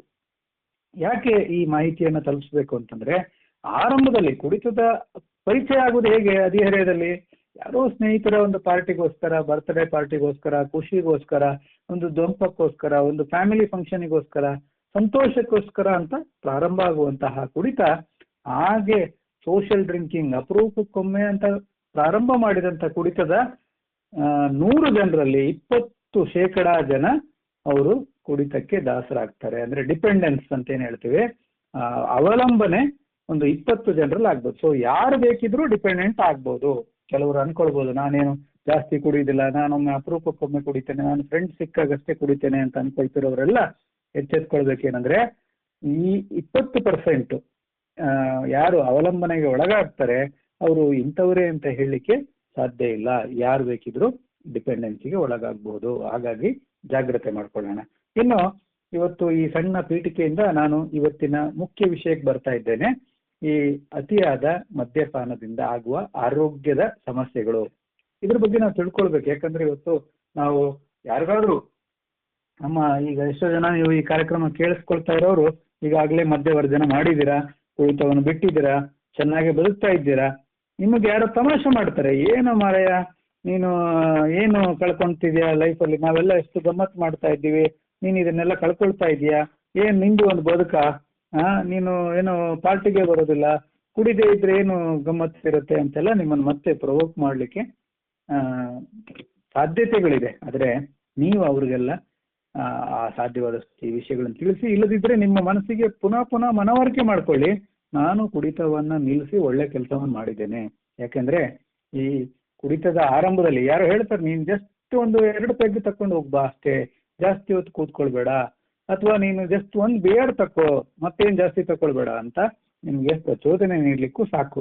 ಅಥವಾ ನೀವು ಕೂಡ ನಾನೇನು ಜಾಸ್ತಿ ಕುಡಿಯೋದು ಬೇಡ, ಜಸ್ಟ್ ಒಂದು ಬಿಯರ್ ಕುಡಿದು ಬರ್ತೇನೆ ಅಂತ ಹೇಳಿ ಹೋಗ್ಲಿಕ್ಕೂ ಸಾಕು. ಆದ್ರೆ ಈ ಕುಡಿತದ ವಿಚಾರ ಏನಂತಂದ್ರೆ ಇದರಲ್ಲಿ ಫಸ್ಟ್ ನಿಮ್ಗೆ ಆರಂಭದಲ್ಲಿ ಸಂತೋಷ ಸಿಕ್ಕಂತಹ ಆ ಒಂದು ಕ್ವಾಂಟಿಟಿ ಏನಿರ್ತದೆ ಅದು ಅಲ್ಲಿಗೆ ನಿಲ್ಲುವುದಿಲ್ಲ. ಫಸ್ಟ್ ಒಂದು ಪೆಗ್ ಕುಡಿದು ಬಂದವನಿಗೆ ಸಂತೋಷ ಆಗ್ತಾ ಇತ್ತು, ಈಗ 1 ಪೆಗ್ ಸಾಕಾಗುದಿಲ್ಲ, 2 ಪೆಗ್ ಬೇಕಾಗ್ತದೆ, 3 ಪೆಗ್ ಬೇಕಾಗ್ತದೆ, ನಿಧಾನಕ್ಕೆ 4 ಪೆಗ್ ಬೇಕಾಗ್ತದೆ, ಬಾಟಲ್ ಬೇಕಾಗ್ತದೆ. ಈ ರೀತಿ ಅದು ನಮ್ಮ ದೇಹ ಮತ್ತು ಮಿದುಳು ಹೆಚ್ಚು ಹೆಚ್ಚು ಮದ್ಯ ಬೇಕು ಬೇಕು ಅಂತ ಹೇಳಿ ಕೇಳ್ತದೆ. ನಮ್ಮ ಮಿದುಳು ನಾವು ಕುಡಿತಾ ಇರ್ತಕ್ಕಂತಹ ಅಮೌಂಟಿಗೆ, ಕ್ವಾಂಟಿಟಿಗೆ ಅದಕ್ಕೆ ಅಭ್ಯಾಸ ಆಗಿ ಹೋಗ್ತದೆ, ಮಿದುಳಿನ ಶಕ್ತಿ ಅದಕ್ಕೆ ಅಭ್ಯಾಸ ಆಗಿ ಹೋಗ್ತದೆ. ಹಾಗಾಗಿ ಮೊದಲು ಸಿಗ್ತಾ ಇರ್ತಕ್ಕಂಥ ಸಂತೋಷ ಈಗ ಸಿಗುದಿಲ್ಲ. ಆ ಹೆಚ್ಚಿನ ಸಂತೋಷಕ್ಕೋಸ್ಕರ ವ್ಯಕ್ತಿ ಇನ್ನೂ ಹೆಚ್ಚು ಹೆಚ್ಚು ಸೇವನೆ ಮಾಡಲಿಕ್ಕೆ ಪ್ರಾರಂಭ ಮಾಡ್ತಾನೆ. ಇದಕ್ಕೆ ನಾವು ಟಾಲರೆನ್ಸ್ ಅಂತ ಹೇಳ್ತೇವೆ. ಸೊ ಟಾಲರೆನ್ಸ್ ಹೆಚ್ಚಾಗ್ತಾ ಹೋಗುದು ಆ ವ್ಯಕ್ತಿಗೆ ಗೊತ್ತೇ ಆಗುದಿಲ್ಲ. ಇನ್ನು ಈ ಕುಡಿತದ ಸಮಸ್ಯೆ ತುಂಬಾ ಸಾಮಾನ್ಯವಾಗಿ ಹೆಚ್ಚು ಜನರಲ್ಲಿ ಕಂಡುಬರೋದೇನು, ರಾತ್ರಿ ಗಮ್ಮತ್ತಾಗಿ ಸ್ನೇಹಿತರ ಜೊತೆಗೆ ಪಾರ್ಟಿ ಮಾಡಿ ಬಂದಿದ್ದಾರೆ, ಮನೆಗೆ ಬಂದು ಮಲಗಲಿಕ್ಕೆ ಹೋಗ್ತಾರೆ, ರಾತ್ರಿ ಎದೆಯೆಲ್ಲ ಉರಿಲಿಕ್ಕೆ ಶುರು ಮಾಡ್ತದೆ, ಬೆಳಗ್ಗೆ ಎದ್ದ ತಕ್ಷಣ ವಾಕರಿಕೆ ಬರ್ತದೆ, ವಾಂತಿ ಬಂದಾಗ ಆಗ್ತದೆ, ವಾಂತಿ ಆಗ್ತದೆ ಕೂಡ. ಇದು ಏನು ಲಕ್ಷಣ? ಎದೆಯಲ್ಲಿ ಉರಿ ಅಥವಾ ನಮ್ಮ ಜಠರದಲ್ಲಿರ್ತಕ್ಕಂಥ ಹೈಡ್ರೋಕ್ಲೋರಿಕ್ ಆಸಿಡ್ ಅಸಿಡಿಟಿ ಆಗ್ತದೆ. ಅಂದ್ರೆ ಆಸಿಡ್ ಪ್ರಮಾಣ ನಮ್ಮ ದೇಹದಲ್ಲಿ ಹೆಚ್ಚಾಗ್ತದೆ. ಈಗ ನಾವು ಊಟ ಮಾಡಿದ್ದನ್ನು ಜೀರ್ಣಿಸ್ಕೊಳ್ಳೋದಕ್ಕೆ ಬೇಕಾದ ಆಸಿಡ್ ಒಂದು ಪ್ರಮಾಣದಲ್ಲಿ, ಸಣ್ಣ ಪ್ರಮಾಣದಲ್ಲಿ ಇದ್ರೆ ಸಾಕು. ಆದ್ರೆ ಅತಿಯಾಗಿ ಚಹಾ ಕುಡಿಯೋರಲ್ಲಿ, ಅತಿಯಾಗಿ ಕಾಫಿ ಕುಡಿಯೋರಲ್ಲಿ, ಸಿಗರೇಟ್ ಸೇದುವವರಲ್ಲಿ, ಆಲ್ಕೋಹಾಲ್ ಸೇವನೆ ಮಾಡೋರಲ್ಲಿ, ತಂಬಾಕು ಹಾಕೋರಲ್ಲಿ ಈ ಆಸಿಡ್ ಲೆವೆಲ್ ಜಠರದಲ್ಲಿ ಹೆಚ್ಚಾಗ್ತದೆ. ಅದು ಖಾಲಿ ಹೊಟ್ಟೆಯಲ್ಲಿ ಇದ್ದಾಗ ಇನ್ನೂ ಜಾಸ್ತಿ ಆಗ್ತದೆ. ಆ ಖಾಲಿ ಹೊಟ್ಟೆಯಲ್ಲಿ ಆಸಿಡ್ ಲೆವೆಲ್ ಜಾಸ್ತಿ ಆದ ತಕ್ಷಣ ಅದು ನಮಗೆ ವಾಕರಿಕೆ ಬರಲಿಕ್ಕೆ, ಎದೆ ಉರಿ ಬರಲಿಕ್ಕೆ ಪ್ರಾರಂಭ ಆಗ್ತದೆ. ಒಂದು ವೇಳೆ ನಾವು ಹೆಚ್ಚು ಹೆಚ್ಚು ಹೊತ್ತು ಖಾಲಿ ಹೊಟ್ಟೆಲೇ ಇದ್ದೇವೆ, ಇದಾಗ್ತದೆ. ಕುಡಿತದ ಅಭ್ಯಾಸ ಇರೋರಲ್ಲಿ ಏನಾಗ್ತದೆ, ಅವ್ರು ಕೆಲಸ ಮುಗಿದ ತಕ್ಷಣ ಬಾರ್ಗೆ ಹೋಗ್ತಾರೆ, ಬಾರ್ಗೆ ಹೋಗಿ ಕುಡಿತಾ ತಡರಾತ್ರಿವರೆಗೂ ಕೂತ್ಕೊಳ್ತಾರೆ, ಅವ್ರು ಊಟ ಮಾಡೋದಿಲ್ಲ. ಖಾಲಿ ಹೊಟ್ಟೆಯಲ್ಲಿ ಅವರ ಅಸಿಡಿಟಿ ಆಗಿ ಆಸಿಡ್ ಲೆವೆಲ್ ಜಾಸ್ತಿ ಆಗಿ ಅವರ ಜಠರದಲ್ಲಿ ಮೇಲಿನ ಪದರು, ನಮ್ಮ ಉದರದ ಮೇಲಿನ ಪದರು ಹಾಳಾಗ್ತದೆ. ನಮ್ಗೆ ಗೊತ್ತಾಗ್ಬೇಕು ನೋಡಿ, ಗಂಟಲಿಂದ ಕೆಳಗಿಳಿತದೆ, ಅನ್ನನಾಳ ಕೆಳಗಿಳಿತದೆ, ಅಲ್ಲಿಂದ ಜಠರಕ್ಕೆ ಹೋಗ್ತದೆ, ಜಠರದಿಂದ ಸಣ್ಣ ಕರಳಿಗೆ ಹೋಗ್ತದೆ. ಸೊ ಈ ಎಲ್ಲ ಒಳಗೆ ಒಂದು ಸಣ್ಣ ಪದರು ಇರ್ತದೆ. ಆ ಪದರು ಈ ಆಲ್ಕೋಹಾಲ್ ಇಂದಾಗಿ ಅದು ಸುಡ್ತಾ ಹೋಗ್ತದೆ. ಅದು ಸುಟ್ಟು ಒಳ ಪದರೆಲ್ಲ ಊತ ಆಗಿ ನಮಗೆ ಎದೆ ಉರಿ ಬರ್ತದೆ, ಸಂಕಟ ಆಗ್ತದೆ. ಇನ್ನೂ ತೀವ್ರತರನಾಗಿ ಇದು ಅಲ್ಸರ್ಸ್ ಅಂತ ಹೇಳ್ತೇವೆ, ಅಂದ್ರೆ ಸಣ್ಣ ಸಣ್ಣ ಗಾಯಗಳಾಗ್ತದೆ. ಈ ಹೊಟ್ಟೆ ಒಳಗಡೆ ಸಣ್ಣ ಸಣ್ಣ ಗಾಯಗಳಾಗ್ತದೆ. ಆ ಗಾಯಗಳು ಒಂದು ವೇಳೆ ತೀವ್ರತರನಾಗಿ ಆದಾಗ, ಹೆಚ್ಚು ಹೆಚ್ಚು ಗಾಯ ಆದಾಗ ಒಳಗಡೆ ಬ್ಲೀಡಿಂಗ್ ಆಗ್ತದೆ. ವ್ಯಕ್ತಿಗೆ ಕೆಲವೊಂದ್ಸರಿ ರಕ್ತ ವಾಂತಿ ಆಗ್ತದೆ. ಆಮೇಲೆ ಈ ಅನ್ನನಾಳ ಏನು ಊಟ ತೆಗೆದುಕೊಂಡು ಹೋಗ್ತದಲ್ವಾ, ಈಸೋಫೇಗಸ್ ಅಂತೇಳಿ ನಮ್ಮ ಬಾಯಿಯಿಂದ ಜಠರಕ್ಕೆ ತೆಗೆದುಕೊಂಡು ಹೋಗುತ್ತಲ್ವಾ, ಆ ಈಸೋಫೇಗಸ್ ಒಳಗಿನ ಪದರು ಅಲ್ಲಿ ರಕ್ತನಾಳಗಳು ಹೆಚ್ಚಿರ್ತದೆ. ಯಾಕಂದ್ರೆ ನಾವೆಲ್ಲ ತೆಗೆದುಕೊಂಡ ಆಹಾರದಲ್ಲಿ ಇರತಕ್ಕಂಥ ಪೌಷ್ಟಿಕಾಂಶ ಅಂಶಗಳೆಲ್ಲ ರಕ್ತಕ್ಕೆ ಹೀರಿಕೆ ಆಗ್ಬೇಕು, ಅದರ ರಕ್ತದಲ್ಲಿ ಸೇರಬೇಕು. ಆದ್ರೆ ಈ ಆಲ್ಕೋಹಾಲ್ ಸೇವನೆ ಹೆಚ್ಚು ಮಾಡುವವರಲ್ಲಿ ಏನಾಗುತ್ತೆ, ಈ ಒಳಗಿನ ಪದರು ಸೆವಿತ ಶುರು ಆಗ್ತದೆ. ಸೆವೆದು ಅಲ್ಲಿ ರಕ್ತನಾಳಗಳು ಮೇಲ್ಪದರು ಯಾವಾಗ ಬೇಕಿದ್ರೂ ಒಡೆದುಕೊಳ್ಬಹುದು ಅನ್ನೋ ಪರಿಸ್ಥಿತಿಯಲ್ಲಿ ಇರ್ತದೆ. ಆ ಈಸೋಫೇಗಸ್ಸಿನ ಒಂದು ಮೇಲ್ಪದರು ಒಡೆದು ಹೋಗೋದ್ರಿಂದ ವ್ಯಕ್ತಿ ರಕ್ತ ವಾಂತಿ ಮಾಡ್ಕೊಳ್ತಾನೆ. ಅದು ತೀವ್ರತರನಾಗಿ ಇದ್ರೆ ಅವನು ರಕ್ತ ವಾಂತಿ ಮಾಡ್ಕೊಂಡು ಸಾಯಲು ಕೂಡ ಬಹುದು. ಇನ್ನು ಅನ್ನನಾಳದ ಕೆಳಗೆ, ಜಠರದ ಕೆಳಗೆ ಈ ಡಿಯೋಡಿನಮ್ ಅನ್ನುವ ಒಂದು ಭಾಗ ಇರ್ತದೆ. ಆ ಡಿಯೋಡಿನಮ್ ಭಾಗ, ಈ ಭಾಗದಲ್ಲಿ ನಮ್ಮ ಆಹಾರದಲ್ಲಿ ಇರ್ತಕ್ಕಂಥ ಪೌಷ್ಟಿಕಾಂಶಗಳು, ವಿಟಮಿನ್ಗಳು ಇದು ಹೀರ್ಕೊಳ್ತದೆ, ರಕ್ತಕ್ಕೆ ಹೀರ್ಕೊಳ್ತದೆ. ಈಗ ನೋಡಿ, ನೀವು ಯಾರ್ಯಾರಿಗೆ ಆಸ್ಪತ್ರೆಯಲ್ಲಿ ಅಡ್ಮಿಟ್ ಆಗಿರ್ತೀರ ನಿಮಗೆ ಗೊತ್ತಾಗುತ್ತೆ. ಏನಂದ್ರೆ ನಿಮಗೆ ಕೆಲವೊಂದು ವಿಟಮಿನ್ ಮಾತ್ರೆಗಳು ಕೊಡ್ತಾರೆ ಆಸ್ಪತ್ರೆಯಲ್ಲಿ ಇದ್ದಾಗ, ಅಥವಾ ವಿಟಮಿನ್ ಇಂಜೆಕ್ಷನ್ಗಳು ಕೊಡ್ತಾರೆ ನಿಮಗೆ. ನಿಮಗೆ ಯಾಕೆ ಕೊಡ್ತಾರೆ ಅದು ವಿಟಮಿನ್ಗಳು, ಯಾವಾಗಾದ್ರೂ ಕೇಳಿದ್ದೀರಾ? ಯಾಕೆ ಅಂದ್ರೆ ಅತಿಯಾದ ಮದ್ಯಪಾನ ಅಭ್ಯಾಸ ಇರತಕ್ಕಂಥ ವ್ಯಕ್ತಿಗಳಲ್ಲಿ ಆ ಅನ್ನನಾಳದ ಸುತ್ತಮುತ್ತ ಈ ಕುಡಿತದ ಒಂದು ಮೇಲ್ಪದರು ಹಾಳಾಗಿ ಊಟದಲ್ಲಿರ್ತಕ್ಕಂತಹ ಈ ವಿಟಮಿನ್ಗಳು ರಕ್ತಕ್ಕೆ ಸೇರುವುದೇ ಇಲ್ಲ. ಅದರಲ್ಲಿ ಮುಖ್ಯವಾಗಿ vitamin K, vitamin D, vitamin A ಇವೆಲ್ಲವೂ ಇವುಗಳ ಕೊರತೆ ಕಾಣಿಸ್ತದೆ. ವಿಟಮಿನ್ B1, ಸೊ ಈ B12, ಈ ವಿಟಮಿನ್ಗಳು ಸಣ್ಣ ಪ್ರಮಾಣದಲ್ಲಿ ನಮ್ಗೆ ಬೇಕು, ಸಣ್ಣ ಪ್ರಮಾಣದಲ್ಲಿ. ಆದರೆ ಆ ಸಣ್ಣ ಪ್ರಮಾಣದಲ್ಲಿ ಕೂಡ ಸಿಕ್ಕಿಲ್ಲ ಅಂದಾಗ ನರಗಳ ಊತ ಆಗ್ತದೆ, ನರಗಳು ಸೆವಿತದೆ, ನರಗಳು ನಮಗೆ ಪಿನ್ನಿಂದ ಚುಚ್ಚುವಂತಹ ಒಂದು ಸಂವೇದನೆ ಕೊಡ್ತದೆ, ನೆನಪಿನ ಶಕ್ತಿ ಕಡಿಮೆ ಆಗ್ತದೆ, ದೃಷ್ಟಿ ಶಕ್ತಿ ಕಡಿಮೆ ಆಗ್ತದೆ. ಇದೆಲ್ಲ ದೊಡ್ಡ ಸಮಸ್ಯೆ. ಈ ಇರ್ತಕ್ಕಂಥದ್ದು ವಿಚಾರ ಸಣ್ಣದು, ಒಂದು ಸಣ್ಣ ಅತ್ಯಂತ ಮೈಕ್ರೋ ನ್ಯೂಟ್ರಿಯೆಂಟ್ಸ್ ಆಗಿರ್ತಕ್ಕಂಥವು ಕೂಡ ನಮ್ಮ ಮಿದುಳಿಗೆ ಅದು ತುಂಬಾ ಮುಖ್ಯ. ಸೊ ಈ ನಾವು ತಿನ್ನುವಂತಹ ಆಹಾರದಲ್ಲಿ ಇರ್ತಕ್ಕಂತಹ ಪೌಷ್ಟಿಕಾಂಶಗಳು ನಮ್ಮ ರಕ್ತಕ್ಕೆ ಸೇರದೆ ನಾವು ಅಪೌಷ್ಟಿಕತೆಯಿಂದ ನರಳುವಂತೆ ಆಗ್ತದೆ. ಸೊ ಆಕ್ಚುಲಿ ನಮ್ಮ ಹತ್ರ ದುಡ್ಡಿಗೇನು ಕೊರತೆ ಇಲ್ಲ, ಊಟಕ್ಕೇನು ಕೊರತೆ ಇಲ್ಲ. ಆದ್ರೆ ನಾವು ಮಾಡುವಂತಹ ಊಟದಲ್ಲಿರ್ತಕ್ಕಂಥ ಪೌಷ್ಟಿಕಾಂಶ ಪದಾರ್ಥಗಳು, ವಿಟಮಿನ್ಗಳು ರಕ್ತಕ್ಕೆ ಸೇರುವುದಿಲ್ಲ. ಅದಕ್ಕೋಸ್ಕರ ನಿಮಗೆ ಈ ವಿಟಮಿನ್ಗಳ ಮಾತ್ರೆಗಳನ್ನ, ವಿಟಮಿನ್ಗಳ ಇಂಜೆಕ್ಷನ್ಗಳನ್ನ ನಿಮಗೆ ಆಸ್ಪತ್ರೆಯಲ್ಲಿ ಇದ್ದಾಗ ಕೊಡುದು. ಇನ್ನು ನಾವು ಏನೇ ಊಟ ಮಾಡಿದ್ರು, ಏನೇ ಮಾತ್ರೆಗಳು ತೆಗೆದುಕೊಂಡ್ರು ಅದೆಲ್ಲ ಜೀರ್ಣ ಆಗುವಂಥದ್ದು ನಮ್ಮ ಲಿವರ್ ಮೂಲಕ. ಸೊ ಲಿವರ್ ಅಂದ್ರೆ ಹೆಚ್ಚಿನವ್ರಿಗೆ ಗೊತ್ತು ಅಲ್ವಾ, ಯಾಕಂದ್ರೆ ಮದ್ಯ ಸೇವನೆ ಮಾಡ್ತಾ ಇರ್ತಕ್ಕಂಥ ಎಲ್ಲಾ ಸ್ನೇಹಿತರು ತಮಾಷೆ ಮಾಡೋದು ಲಿವರ್ ಬಗ್ಗೆ ಅಲ್ವಾ. ಅವನು ಏನ್ ಕುಡಿತಾನಪ್ಪ, ಅವನು 2 ಲಿವರ್ ಇದೆ ಅಂತ ಹೇಳಿ ತಮಾಷೆ ಮಾಡ್ತಾ ಇರ್ತಾರೆ. ಆದ್ರೆ ಈ ಲಿವರ್ ಎಷ್ಟು ನಮ್ಗೆ ಸಹಾಯ ಮಾಡ್ತದಂದ್ರೆ, ಒಂದು ವ್ಯಕ್ತಿ ಒಂದು ನಿರ್ದಿಷ್ಟ ಅಮೌಂಟ್ ಆಲ್ಕೋಹಾಲ್ನ ಕುಡಿದ್ರೆ 1 ಗಂಟೆ 2 ಗಂಟೆ ಅದು ಕೆಲಸ ಮಾಡ್ಬೇಕು, ಎಕ್ಸ್ಟ್ರಾ ಕೆಲಸ ಮಾಡ್ಬೇಕು. ಬರೀ ಆಹಾರ ತಿಂದ ಜೀರ್ಣ ಮಾಡ್ಲಿಕ್ಕೆ ಎಷ್ಟು ಕೆಲಸ ಮಾಡ್ಬೇಕು, ಅದಕ್ಕಿಂತ ಪ್ರತಿದಿನ 1 ತಾಸು 2 ತಾಸು ಎಕ್ಸ್ಟ್ರಾ ಡ್ಯೂಟಿ, ಓವರ್ ಡ್ಯೂಟಿ ಮಾಡ್ಬೇಕು. ಯಾವುದು? ಲಿವರ್. ನಾವ್ ಅನ್ಕೊಳ್ತೇವೆ ನನಗೆ ಇವತ್ತು OT ಇತ್ತು, ಓವರ್ ಟೈಮ್ ಇತ್ತು, ಸುಸ್ತಾಗಿದೆ ಅದಕ್ಕೆ ನಾನು ಕುಡಿತೀನಿ ಅಂತ. ಆದ್ರೆ ನಾನು ಓವರ್ ಟೈಮ್ ಮಾಡೋದ್ರ ಜೊತೆಗೆ ನಮ್ಮ ಲಿವರ್ ಕೂಡ ಓವರ್ ಟೈಮ್ ಮಾಡ್ತಾ ಇದೆ. ಸೊ ಯಾವಾಗ ಆರಂಭದಲ್ಲಿ ಲಿವರ್ ಹೆಚ್ಚು ಈ ಕುಡಿತಕ್ಕೋಸ್ಕರ ಕೆಲಸ ಮಾಡ್ತದೆ ಅಂದ್ರೆ ಈ ಆಲ್ಕೋಹಾಲ್ನ ಜೀರ್ಣಿಸ್ಕೊಳ್ಳೋಕ್ಕೋಸ್ಕರ ಅದು ಹೆಚ್ಚು ಕೆಲಸ ಮಾಡಿ ಆರಂಭದಲ್ಲಿ ದೊಡ್ಡದಾಗ್ತಾ ಹೋಗ್ತದೆ. ದೊಡ್ಡದಾಗಿ ಅದರಲ್ಲಿ ಕೊಬ್ಬಿನ ಅಂಶ ಸೇರ್ಕೊಳ್ತದೆ. ಕೊಬ್ಬಿನ ಅಂಶ ಸೇರ್ಕೊಂಡು ಆ ಲಿವರಿನ ಊತ ಆಗ್ತದೆ. ಆ ಸ್ಥಿತಿಗೆ ನಾವು ಫ್ಯಾಟಿ ಲಿವರ್ ಅಥವಾ ಹೆಪಟೈಟಿಸ್ ಅಂತ ಹೇಳ್ತೇವೆ. ಆದ್ರೆ ಸಂತೋಷದ ವಿಷಯ ಏನಂತಂದ್ರೆ ಕುಡಿತವನ್ನ ನಿಲ್ಲಿಸಿ. ನಿಮಗೆ ಹೇಳ್ತಾರೆ ಡಾಕ್ಟ್ರು ಫ್ಯಾಟಿ ಲಿವರ್ ಆಗಿದೆ ನಿಮ್ಗೆ, ಇನ್ನು ಮೇಲೆ ನೀವು ಕುಡಿಬಾರ್ದು, ಸಂಪೂರ್ಣವಾಗಿ ನಿಲ್ಲಿಸ್ಬೇಕು ಅಂತ. ಒಂದು ವೇಳೆ ನಾವು ಗಟ್ಟಿ ನಿರ್ಧಾರ ಮಾಡಿ ನಿಲ್ಲಿಸಿದ್ರೆ ಕೆಲವೇ ವಾರಗಳಲ್ಲಿ ಈ ಲಿವರ್ ಮತ್ತೆ ವಾಪಸ್ಸು ನಾರ್ಮಲ್ ಆಗ್ಲಿಕ್ಕೆ ಪ್ರಾರಂಭ ಆಗ್ತದೆ. ಆದ್ರೆ ನಾವು ನಿಲ್ಲಿಸ್ಲಿಲ್ಲ, ಸರಿಯಾದ ರೀತಿಯ ಆಹಾರವನ್ನು ತೆಗೆದುಕೊಳ್ತಾ ಇಲ್ಲ, ರೆಸ್ಟ್ ಮಾಡ್ತಾ ಇಲ್ಲ ಅಂದಾಗ ಈ ಲಿವರಿನ ತೊಂದರೆ ಹೆಚ್ಚಾಗ್ತಾ ಹೋಗಿ ಅದು ಮುಂದೆ ಸಿರೋಸಿಸ್ ಅನ್ನುವ ಒಂದು ಸ್ಥಿತಿಗೆ ಹೊರಟೋಗುತ್ತೆ. ಸಿರೋಸಿಸ್ ಅಂತ ನೀವು ಕೇಳಿರ್ಬೋದು. ಮೊದಲು ಲಿವರ್ ದಪ್ಪ ಆಯ್ತು, ದಪ್ಪ ಆಗ್ತಾ ಅದು ಫ್ಯಾಟಿ ಲಿವರ್ ಅಂತ ಅನ್ಸ್ಕೊಳ್ತು. ನಂತರ ಅದು ಶ್ರಿಂಕ್ ಆಗ್ಲಿಕ್ಕೆ, ನಾರುಗಟ್ಲಿಕ್ಕೆ ಶುರು ಆಗ್ತದೆ. ಅಂದ್ರೆ ಆ ಒಂದು ರಬ್ಬರ್ ಬಾಲ್ ತರ ಆಗ್ತದೆ. ಫಸ್ಟ್ ದೊಡ್ಡ ಸೈಜ್ ಇದ್ದಿದ್ದು ಲಿವರ್ ಈಗ ಸಣ್ಣದಾಗ್ತಾ ನಾರುಗಟ್ಟಿ ಬಿಡ್ತದೆ. ಆ ರೀತಿ ಸಣ್ಣ ಸೈಜ್ ಆಗಿರ್ತಕ್ಕಂಥ ಲಿವರು ಮತ್ತೆ ಅದನ್ನ ಸರಿಪಡಿಸ್ಲಿಕ್ಕೆ ಸಾಧ್ಯವೇ ಇಲ್ಲ. ಕೆಲವೊಂದು ಸಾರಿ ಈ ಸಿರೋಸಿಸ್ ಆಗಿರ್ತಕ್ಕಂಥ ಲಿವರು ಕಡೆಗೆ ಕ್ಯಾನ್ಸರ್ ಕೂಡ ಆಗ್ಬೋದು, ಲಿವರಿನ ಕ್ಯಾನ್ಸರ್ ಕೂಡ ಆಗುವ ಸಾಧ್ಯತೆಗಳಿರುತ್ತೆ. ಸೊ ಈ ಅಪೌಷ್ಟಿಕತೆಯನ್ನ ನಾವು ದೂರ ಮಾಡ್ಕೋಬೇಕು ಅಂತಂದ್ರೆ ನಾವು ಚೆನ್ನಾಗಿ ಊಟ ಮಾಡಬೇಕು. ಊಟದಲ್ಲಿ ಈ ವಿಟಮಿನ್ಗಳಿರ್ತಕ್ಕಂಥ ಅಂಶಗಳು, ಅದರಲ್ಲೂ ನೀವು ವೈದ್ಯರನ್ನ ಕೇಳಿ ಪೂರಕವಾದಂತಹ ಪ್ರೋಟೀನ್ಗಳನ್ನ ಅಥವಾ ವಿಟಮಿನ್ಗಳ ಮಾತ್ರೆಗಳನ್ನ ಇದನ್ನ ನೋಡ್ಬೇಕಾಗ್ತದೆ. ಎಷ್ಟೋ ಜನ ಈ ಕುಡಿತದ ಅಭ್ಯಾಸ ಇರತಕ್ಕಂಥವ್ರಲ್ಲಿ ನಾವು ಅನಿಮಿಯಾ ನೋಡ್ತೇವೆ, ಅಂದ್ರೆ ರಕ್ತಹೀನತೆ ನೋಡ್ತೇವೆ. ಯಾಕಂದ್ರೆ ಅವ್ರು ಯಾರು ಸಮಯಕ್ಕೆ ಸರಿಯಾಗಿ ಊಟ ಮಾಡ್ತಿರೋದಿಲ್ಲ, ಅಥವಾ ಕೆಲವೊಂದ್ಸರಿ ಕುಡಿದು ಹಾಗೇ ಮಲಗಿಬಿಡುವ ಸಾಧ್ಯತೆಗಳು ಹೆಚ್ಚಿರುತ್ತೆ.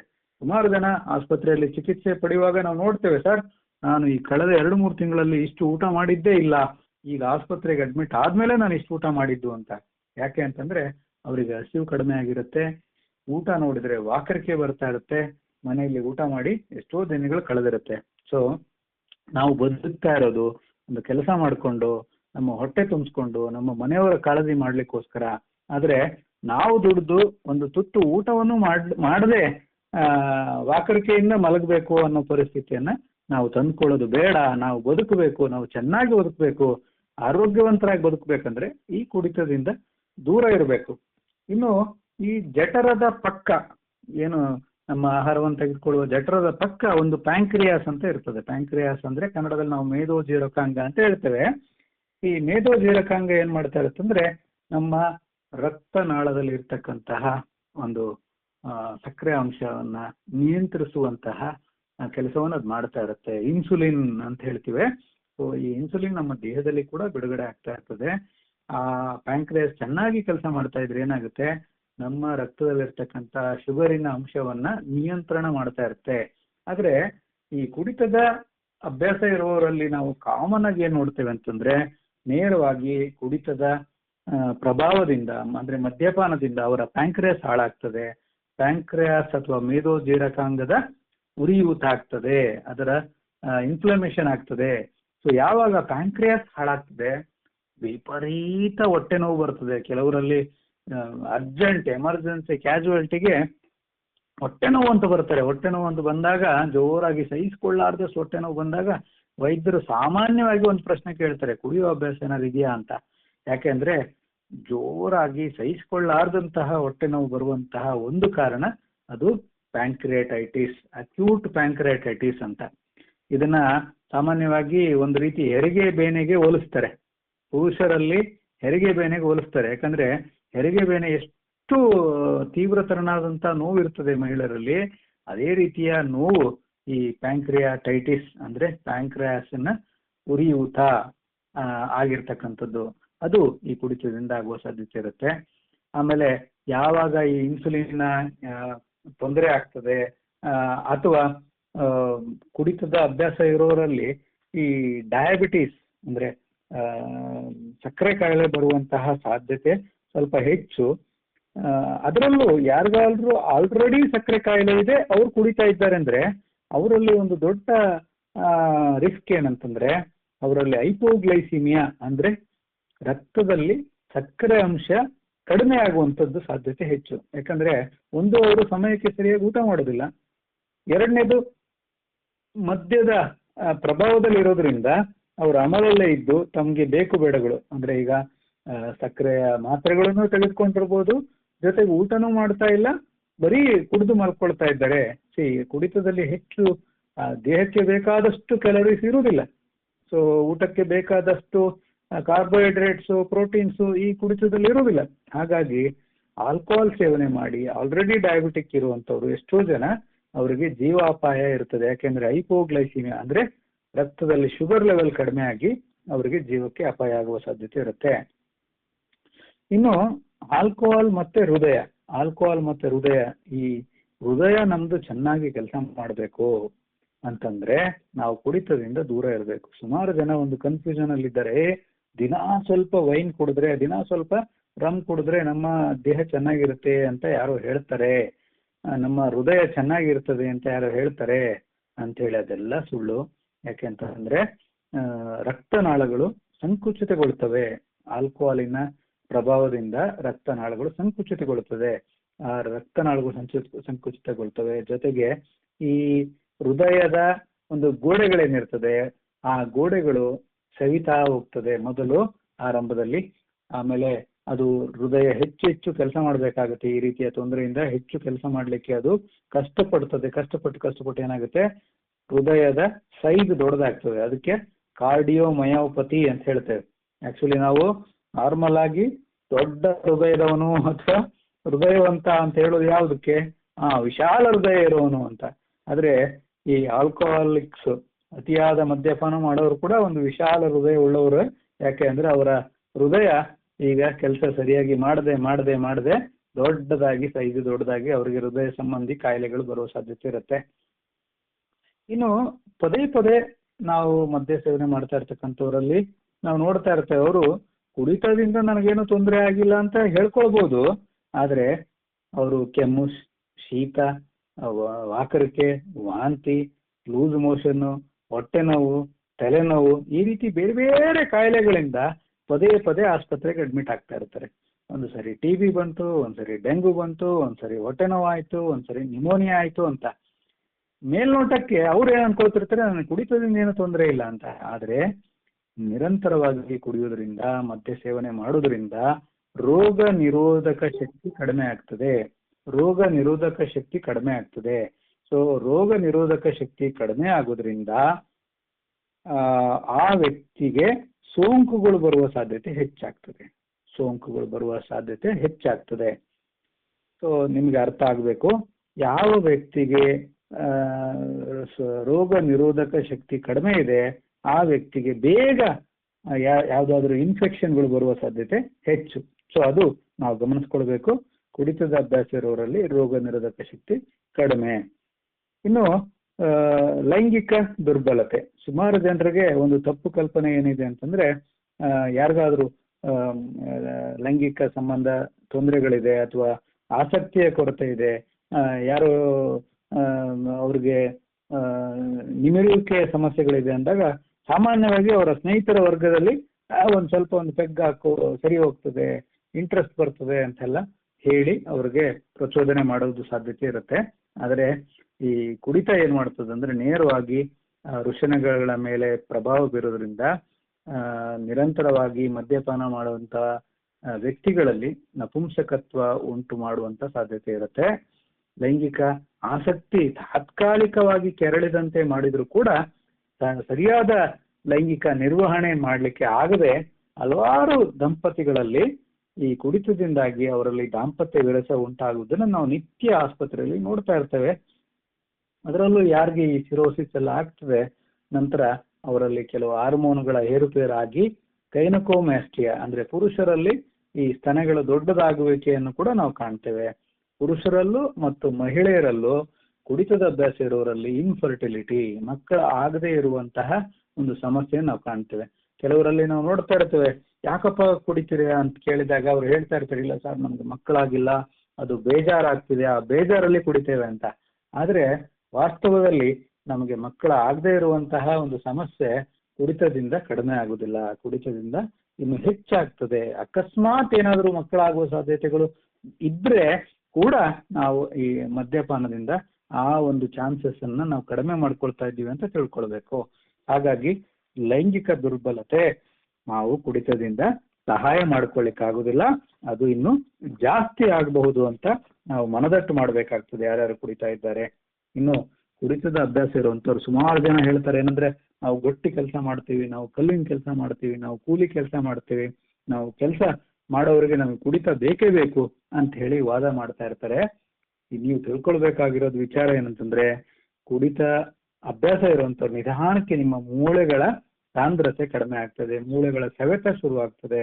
ಮೂಳೆಗಳ ಸವೆತ ಶುರು ಆಗೋದ್ರಿಂದ ನಾವು ಮೂಳೆಗಳು ಮುರಿಯುವ ಸಾಧ್ಯತೆಗಳು ಹೆಚ್ಚಿರುತ್ತೆ. ಹಾಗಾಗಿ ಮೂಳೆ ಸಂಬಂಧಪಟ್ಟಂತಹ ರೋಗಗಳು ಕೂಡ ಹೆಚ್ಚು. ಇನ್ನು ಮಿದುಳು ಎಲ್ಲಾ ಅಂಗಗಳಕ್ಕಿಂತ ತುಂಬಾ ಇಂಪಾರ್ಟೆಂಟು ಮಿದುಳು. ಮಿದುಳಿನ ನರಕೋಶಗಳು ನಿಧಾನಕ್ಕೆ ಸಾಯ್ತಾ ಹೋಗ್ತದೆ ಯಾರಲ್ಲಿ ಅತಿ ಹೆಚ್ಚು ಮದ್ಯಪಾನ ಮಾಡ್ತಾ ಇದ್ದಾರೆ. ನೀವು ಗಮನಿಸ್ಕೊಂಡಿರ್ಬೋದು, ಮಿದುಳು ಅಂತಂದ್ರೆ ಏನು? ನಮ್ಮ ಆಲೋಚನಾ ಶಕ್ತಿ, ನಮ್ಮ ಕಾರ್ಯಕ್ಷಮತೆ, ನಮ್ಮ ವಿವೇಚನಾ ಶಕ್ತಿ, ನಾವು ಆಲೋಚನೆ ಮಾಡುವಂತಹ ರೀತಿ. ಯಾವ್ದಾದ್ರು ಒಂದು ಹೊಸ ವಿಚಾರ ಕಲಿಬೇಕು ಅಂತ ನಾವು ಅನ್ಕೊಳ್ತೇವೆ, ಯಾವ್ದಾದ್ರು ಒಂದು ವಿಷಯದ ಬಗ್ಗೆ ನಾವು ಚಿಂತನೆ ಮಾಡಿ ನಮ್ಮ ವಿಚಾರವನ್ನು ಮಂಡಿಸ್ಬೇಕು ಅನ್ಕೊಳ್ತೇವೆ, ಅಥವಾ ನಮ್ಮ ಬದುಕನ್ನ ವಿಶ್ಲೇಷಣೆ ಮಾಡಿಕೊಂಡು ಸರಿಯಾದ ರೀತಿಯಲ್ಲಿ ಹೋಗ್ತಾ ಇದೆಯಾ, ನಾನು ಅಂದುಕೊಂಡ ರೀತಿಯಲ್ಲಿ ಕೆಲಸ ಮಾಡ್ತಾ ಇದ್ದೇನಾ, ನನ್ನ ಯೋಜನೆಗಳೆಲ್ಲ ಸರಿಯಾದ ರೀತಿಯಲ್ಲಿ ನಡೀತಾ ಇದೆಯಾ ಅನ್ನುವ ಒಂದು ವಿಶ್ಲೇಷಣೆ ಮಾಡುವಂತಹ ಒಂದು ನಮ್ಮ ಕಾರ್ಯಕ್ಷಮತೆ ಏನಿದೆ ಅದು ಎಲ್ಲದು ಕಡಿಮೆ ಆಗ್ತದೆ. ಈ ಕುಡಿತದಿಂದಾಗಿ ನರಕೋಶಗಳು ಸಾಯ್ತದೆ. ದೀರ್ಘಾವಧಿಯಲ್ಲಿ ನಿಧಾನಕ್ಕೆ ನರಕೋಶಗಳು ಸಾಯೋದ್ರಿಂದ ನಮ್ಮ ಕಾರ್ಯಕ್ಷಮತೆ ಕಡಿಮೆ ಆಗ್ತದೆ. ಮತ್ತೆ ಇದು ಆಲ್ಕೋಹಾಲ್ ಈಸ್ ಏನಂದ್ರೆ ಡಿಪ್ರೆಸೆಂಟ್, ನಮ್ಮ ಮಿದುಳನ್ನ ಡಲ್ ಮಾಡಿ ಇಟ್ಟಿರುತ್ತೆ. ಅದಕ್ಕೋಸ್ಕರ ಎಷ್ಟೋ ಜನ ಹೇಳ್ಬೋದು, ನಾನು ಕುಡಿದು ಬಿಟ್ರೆ ನನ್ನ ಟೆನ್ಷನ್ ಕಡಿಮೆ ಆಗುತ್ತೆ, ನನ್ನ ಬೇಜಾರು ಕಡಿಮೆ ಆಗುತ್ತೆ ಅಂತ. ಆಕ್ಚುಲಿ ನಮ್ಮ ಯಾವ ಸಮಸ್ಯೆನೂ ಕಡಿಮೆ ಆಗೋದಿಲ್ಲ. ಆದ್ರೆ ಆ ಸಮಸ್ಯೆ ಬಗ್ಗೆ ಯೋಚನೆ ಮಾಡದಾಗೆ ಆಲ್ಕೋಹಾಲ್ ನಮ್ಮ ಮಿದುಳನ್ನ ತಗ್ಸಿಟ್ಟಿರುತ್ತಷ್ಟೇ. So alcohol is not solution to our problems, but it will only make you to forget the problems ಅಷ್ಟೇ. ಹಾಗಾಗಿ ಇನ್ನೂ ಸಮಸ್ಯೆಯನ್ನು ಹೆಚ್ಚು ಮಾಡುತ್ತೆ. ಯಾರು ಅನ್ಕೊಳ್ತಾರೆ ನನಗೆ ಫೈನಾನ್ಷಿಯಲ್ ಪ್ರಾಬ್ಲಮ್ ಇದೆ, ಆ ಟೆನ್ಷನ್ ಅಲ್ಲಿ ಕುಡಿತೀನಿ ಅಂತ. ಆಕ್ಚುಲಿ ದಿನಾ ಕುಡಿಯೋದ್ರಿಂದ ಇನ್ನ ಫೈನಾನ್ಷಿಯಲ್ ಪ್ರಾಬ್ಲಮ್ ಇನ್ನೂ ದಿನಕ್ಕೆ ₹1000 ಜಾಸ್ತಿ ಆಯ್ತು ಅಂತ ತಿಳ್ಕೊಳ್ಬೇಕು. ಇಲ್ಲ ನನ್ನ ಮಕ್ಕಳು ಓದಿನಲ್ಲಿ ಹಿಂದೆ ಬಿದ್ದಿದ್ದಾರೆ, ಆ ಟೆನ್ಷನ್ ಅಲ್ಲಿ ಕುಡಿತೀನಿ ಅಂತ. ಆಕ್ಚುಲಿ ನಾನು ಕುಡಿಯೋದ್ರಿಂದ ನಾನು ಮಕ್ಕಳಿಗೆ ಸಹಾಯ ಮಾಡ್ಲಿಕ್ಕೆ ಆಗುದಿಲ್ಲ, ಮಕ್ಕಳು ಇನ್ನಷ್ಟು ಸಮಸ್ಯೆಗಳಲ್ಲಿ ಬೀಳಬಹುದು. ಹಾಗಾಗಿ ಕುಡಿತ ಮಕ್ಕಳ ಓದಿನ ಸಮಸ್ಯೆಗೆ ಸಹಾಯ ಮಾಡೋದಿಲ್ಲ. ಇಲ್ಲ ನಾವು ದಂಪತಿಗಳು ಚೆನ್ನಾಗಿಲ್ಲ, ಗಂಡ ಹೆಂಡತಿ ನಿತ್ಯ ಕೆಲಸ ಜಗಳ ಮಾಡ್ತೇವೆ, ಆ ಟೆನ್ಷನ್ ನಾನು ಕುಡಿತೇನೆ ಅಂತ ಯಾರೋ ಹೇಳ್ಬೋದು. ನೀವು ಕುಡಿದೇ ಬಂದ್ರೆ ನಿಮ್ಮ ಸಂಬಂಧ ಒಳ್ಳೇದಾಗುವ ಸಾಧ್ಯತೆಗಳು ಹೆಚ್ಚೇ ವಿನಃ, ನೀವು ಕುಡಿದು ಬಂದ್ರೆ ನಿಮ್ಮ ದಾಂಪತ್ಯದ ವಿರಸದ ಸಮಸ್ಯೆಗಳು ಇನ್ನು ಹೆಚ್ಚಾಗ್ಬೋದೇ ವಿನಃ ಕಡಿಮೆ ಆಗುದಿಲ್ಲ. ಸೊ ನಾವು ಈ ಕುಡಿತದಲ್ಲಿ ಈಗಾಗಲೇ ಹೇಳಿದ್ವಿ ನಾವು, ಏನಂದ್ರೆ ಆತ್ಮಹತ್ಯೆಗಳ ವಿಚಾರ ಆಗ್ಬೋದು, ಅಥವಾ ಕೊಲೆಗಳ ವಿಚಾರ, ಒಡೆದಾಟಗಳ ವಿಚಾರ, ರೋಡ್ ಟ್ರಾಫಿಕ್ ಆಕ್ಸಿಡೆಂಟ್ಸ್, ಇದನ್ನೆಲ್ಲ ನೋಡಿದ್ವಿ. ಯಾಕೆ ಇದಾಗ್ತಾ ಇದೆ ಅಂದ್ರೆ, ವ್ಯಕ್ತಿಗೆ ಕುಡಿತದ ಪ್ರಭಾವದಲ್ಲಿ ತನ್ನ ಭಾವನೆಗಳ ಹತೋಟಿಯಲ್ಲಿ ಇಟ್ಕೊಳ್ಳಿಕ್ಕೆ ಕಷ್ಟ ಆಗ್ತದೆ, ಭಾವನೆಗಳನ್ನ ನಿಯಂತ್ರಣದಲ್ಲಿ ಇಟ್ಕೊಳ್ಳಿಕ್ಕೆ ಕಷ್ಟ ಆಗ್ತದೆ. ಹಾಗಾಗಿ ಕುಡ್ದಾಗ ನೋಡಿ ಯಾರ್ದೋ ಮೈ ಮೇಲೆ ಹೋಗ್ತಾರೆ, ಅವ್ರಕ್ಕಿಂತ ವಯಸ್ಸಿನಲ್ಲಿ ದೊಡ್ಡವ್ರ ಜೊತೆ ಜಗಳ ನಿಂತ್ಕೊಳ್ತಾರೆ, ಅವ್ರಕ್ಕಿಂತ ಒಂದು ಸ್ಥಾನದಲ್ಲಿ ಹೆಚ್ಚಿನವ್ರ ಜೊತೆಗೆ ಹೋಗಿ ಜಗಳಕ್ಕೆ ನಿಂತ್ಕೊಳ್ತಾರೆ. ಯಾಕೆಂದ್ರೆ ಯಾವುದರ ಪರಿವೆ ಅವ್ರಿಗೆ ಇರುವುದಿಲ್ಲ. ಆ ಭಾವನೆಗಳನ್ನ ಹತೋಟಿಯಲ್ಲಿ ಇಟ್ಕೊಂಡಿರ್ತಕ್ಕಂಥ ಶಕ್ತಿಯನ್ನು ಅವ್ರು ಕಳ್ಕೊಂಡಿರ್ತಾರೆ. ಅದು ಕುಡಿತದಿಂದ ಆಗುವ ಮಿದುಳಿನ ಮೇಲಿನ ತೊಂದರೆ. ಇನ್ನು ಕೆಲವರಲ್ಲಿ ದೀರ್ಘಕಾಲೀನ ಕುಡಿತ ಅಭ್ಯಾಸ ಇರುತ್ತೆ, ಸಡನ್ ಆಗಿ ನಿಲ್ಸಿದ ತಕ್ಷಣ ಮರುದಿನ ಅವರಿಗೆ ಫಿಟ್ಸ್ ಬರ್ತಾ ಇರುತ್ತೆ. ಯಾಕಂದ್ರೆ ಮಿದುಳನ್ನ ಈ ಆಲ್ಕೋಹಾಲ್ CNS ಡಿಪ್ರೆಸೆಂಟ್ ಅಂತ ಹೇಳ್ತೇವೆ, ಮಿದುಳನ್ನ ಇದು ತಗ್ಸಿಟ್ಟಿರೋದ್ರಿಂದ ಇದ್ದಕ್ಕಿದ್ದಾಗೆ ಆಲ್ಕೋಹಾಲ್ ಅಂಶ ಕಡಿಮೆ ಆದ ತಕ್ಷಣ ಆ ವ್ಯಕ್ತಿಗೆ ಫಿಟ್ಸ್ ಬರುವಂತ ಸಾಧ್ಯತೆಗಳಿರುತ್ತೆ. ಇನ್ನು ಆಗ್ಲೇ ನಾವು ಹೇಳಿದ್ವಿ, ಅಪೌಷ್ಟಿಕತೆ ಅಂದ್ರೆ ನರಗಳ ಬೆಳವಣಿಗೆಗೆ ಬೇಕಾಗುವಂತಹ ವಿಟಮಿನ್ಗಳ ಕೊರತೆ ಆಗೋದ್ರಿಂದ ನರಗಳು ಸೆವಿಲಿಕ್ಕೆ ಶುರು ಮಾಡ್ತದೆ, ನರಗಳು ಉರಿತದೆ, ಕೆಲವರಿಗೆ ಪಾದಗಳು ಉರಿತದೆ, ಪಾದಗಳಿಗೆ ಮುಳ್ಳಿನಿಂದ ಪಿನ್ನಿನಿಂದ ಚುಚ್ಚಿದಂತಹ ಅನುಭವ ಆಗ್ತದೆ, ರಾತ್ರಿ ಕಾಲೆಲ್ಲ ಕ್ರಾಂಪ್ಸ್ ಬರ್ತದೆ, ಕಾಲು ಚುಚ್ಚೋದ್ರಿಂದ ನಿದ್ದೆ ಬರುವುದಿಲ್ಲ. ಇದೆಲ್ಲ ಕುಡಿತದ ಅಭ್ಯಾಸದಿಂದ ಆಗುವಂತಹ ನರಗಳ ಉರಿತ. ಇದು ಮಿದುಳು ಮತ್ತು ನರಗಳ ಸಂಬಂಧಪಟ್ಟ ತೊಂದರೆಗಳು. ನಾನು ನಿಮಗೆ ವಿವಿಧ ರೀತಿಯ ದೈಹಿಕ ಸಮಸ್ಯೆಗಳ ಪರಿಚಯ ಮಾಡಿದ್ದೇನೆ. ಇಷ್ಟು ಹೊತ್ತು ಹೇಳಿದ ವಿಚಾರಗಳನ್ನ ಮತ್ತೊಮ್ಮೆ ಒಂದು 2 ನಿಮಿಷದಲ್ಲಿ ಸಮ್ ಅಪ್ ಮಾಡಿಬಿಡ್ತೇನೆ, ಆಮೇಲೆ ನಿಮ್ಮ ಪ್ರಶ್ನೆಗಳಿದ್ರೆ ತೆಗೆದುಕೊಳ್ತೇನೆ. ಸೊ ಆಲ್ಕೋಹಾಲ್ ಒಂದು ದೊಡ್ಡ ರೋಗಗಳ ಪಟ್ಟಿಯನ್ನೇ ಮಾಡುತ್ತೆ. ಅದರಲ್ಲಿ ಮುಖ್ಯವಾಗಿ ನಮ್ಮ ಅನ್ನನಾಳ, ಬಾಯಿ, ಅನ್ನನಾಳದ ದಲ್ಲಿ ತೊಂದರೆಗಳು, ಅಸಿಡಿಟಿ ಆಗುತ್ತೆ, ಅಲ್ಸರ್ಸ್ ಆಗುತ್ತೆ, ಅನ್ನನಾಳದ ಕ್ಯಾನ್ಸರ್ ಕೂಡ ಆಗ್ಬೋದು. ಲಿವರ್ ಆರಂಭದಲ್ಲಿ ಊತ ಆಗ್ತದೆ, ದೊಡ್ಡದಾಗ್ತದೆ, ಫ್ಯಾಟಿ ಲಿವರ್ ಆಗ್ತದೆ, ನಂತರದ ದಿನಗಳಲ್ಲಿ ಸಿರೋಸಿಸ್ ಆಗುವಂತ ಸಾಧ್ಯತೆ ಇರುತ್ತೆ. ಅಪೌಷ್ಟಿಕತೆ ಅಂದ್ರೆ ನಾವು ತಿಂದದ್ದು ಮೈಗೆ ಹತ್ತೋದಿಲ್ಲ ಅಂತೀವಲ್ಲ, ಹಾಗೆ ಕುಡಿತದ ಅಭ್ಯಾಸ ಇರೋರಲ್ಲಿ ಈ ವಿಟಮಿನ್ಗಳ ಕೊರತೆಯಿಂದಾಗಿ ನಾನಾ ರೀತಿಯ ನರಗಳ ತೊಂದರೆಗಳಾಗ್ತದೆ. ಪ್ಯಾಂಕ್ರಿಯಾಟೈಟಿಸ್, ಮೇದೋಜೀರಕಾಂಗದ ಊತ ಆಗ್ತದೆ, ಅದರಿಂದಾಗಿ ಡಯಾಬಿಟಿಸ್ ಸಮಸ್ಯೆ ಬರ್ಬೋದು. ಅಧಿಕ ರಕ್ತದೊತ್ತಡ, ಯಾಕಂದ್ರೆ ರಕ್ತನಾಳಗಳು ಸಂಕುಚಿತಗೊಳ್ಳೋದ್ರಿಂದ ಅಧಿಕ ರಕ್ತದೊತ್ತಡ, BP ಜಾಸ್ತಿ ಆಗ್ತದೆ, ಅದರಿಂದಾಗಿ ಹೃದಯಾಘಾತ ಆಗ್ತದೆ, ಹೃದಯ ಸಂಬಂಧಪಟ್ಟ ಕಾಯಿಲೆಗಳು ಬರ್ತದೆ.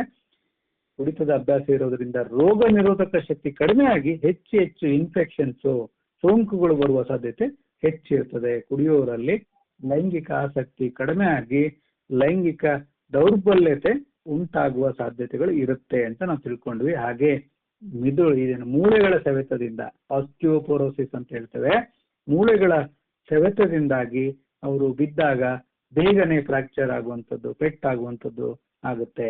ಇನ್ನು ಮಿದುಳಿನ ಸಂಬಂಧಪಟ್ಟ ತೊಂದರೆಗಳು ಈಗಷ್ಟೇ ಚರ್ಚೆ ಮಾಡಿದ್ವಿ.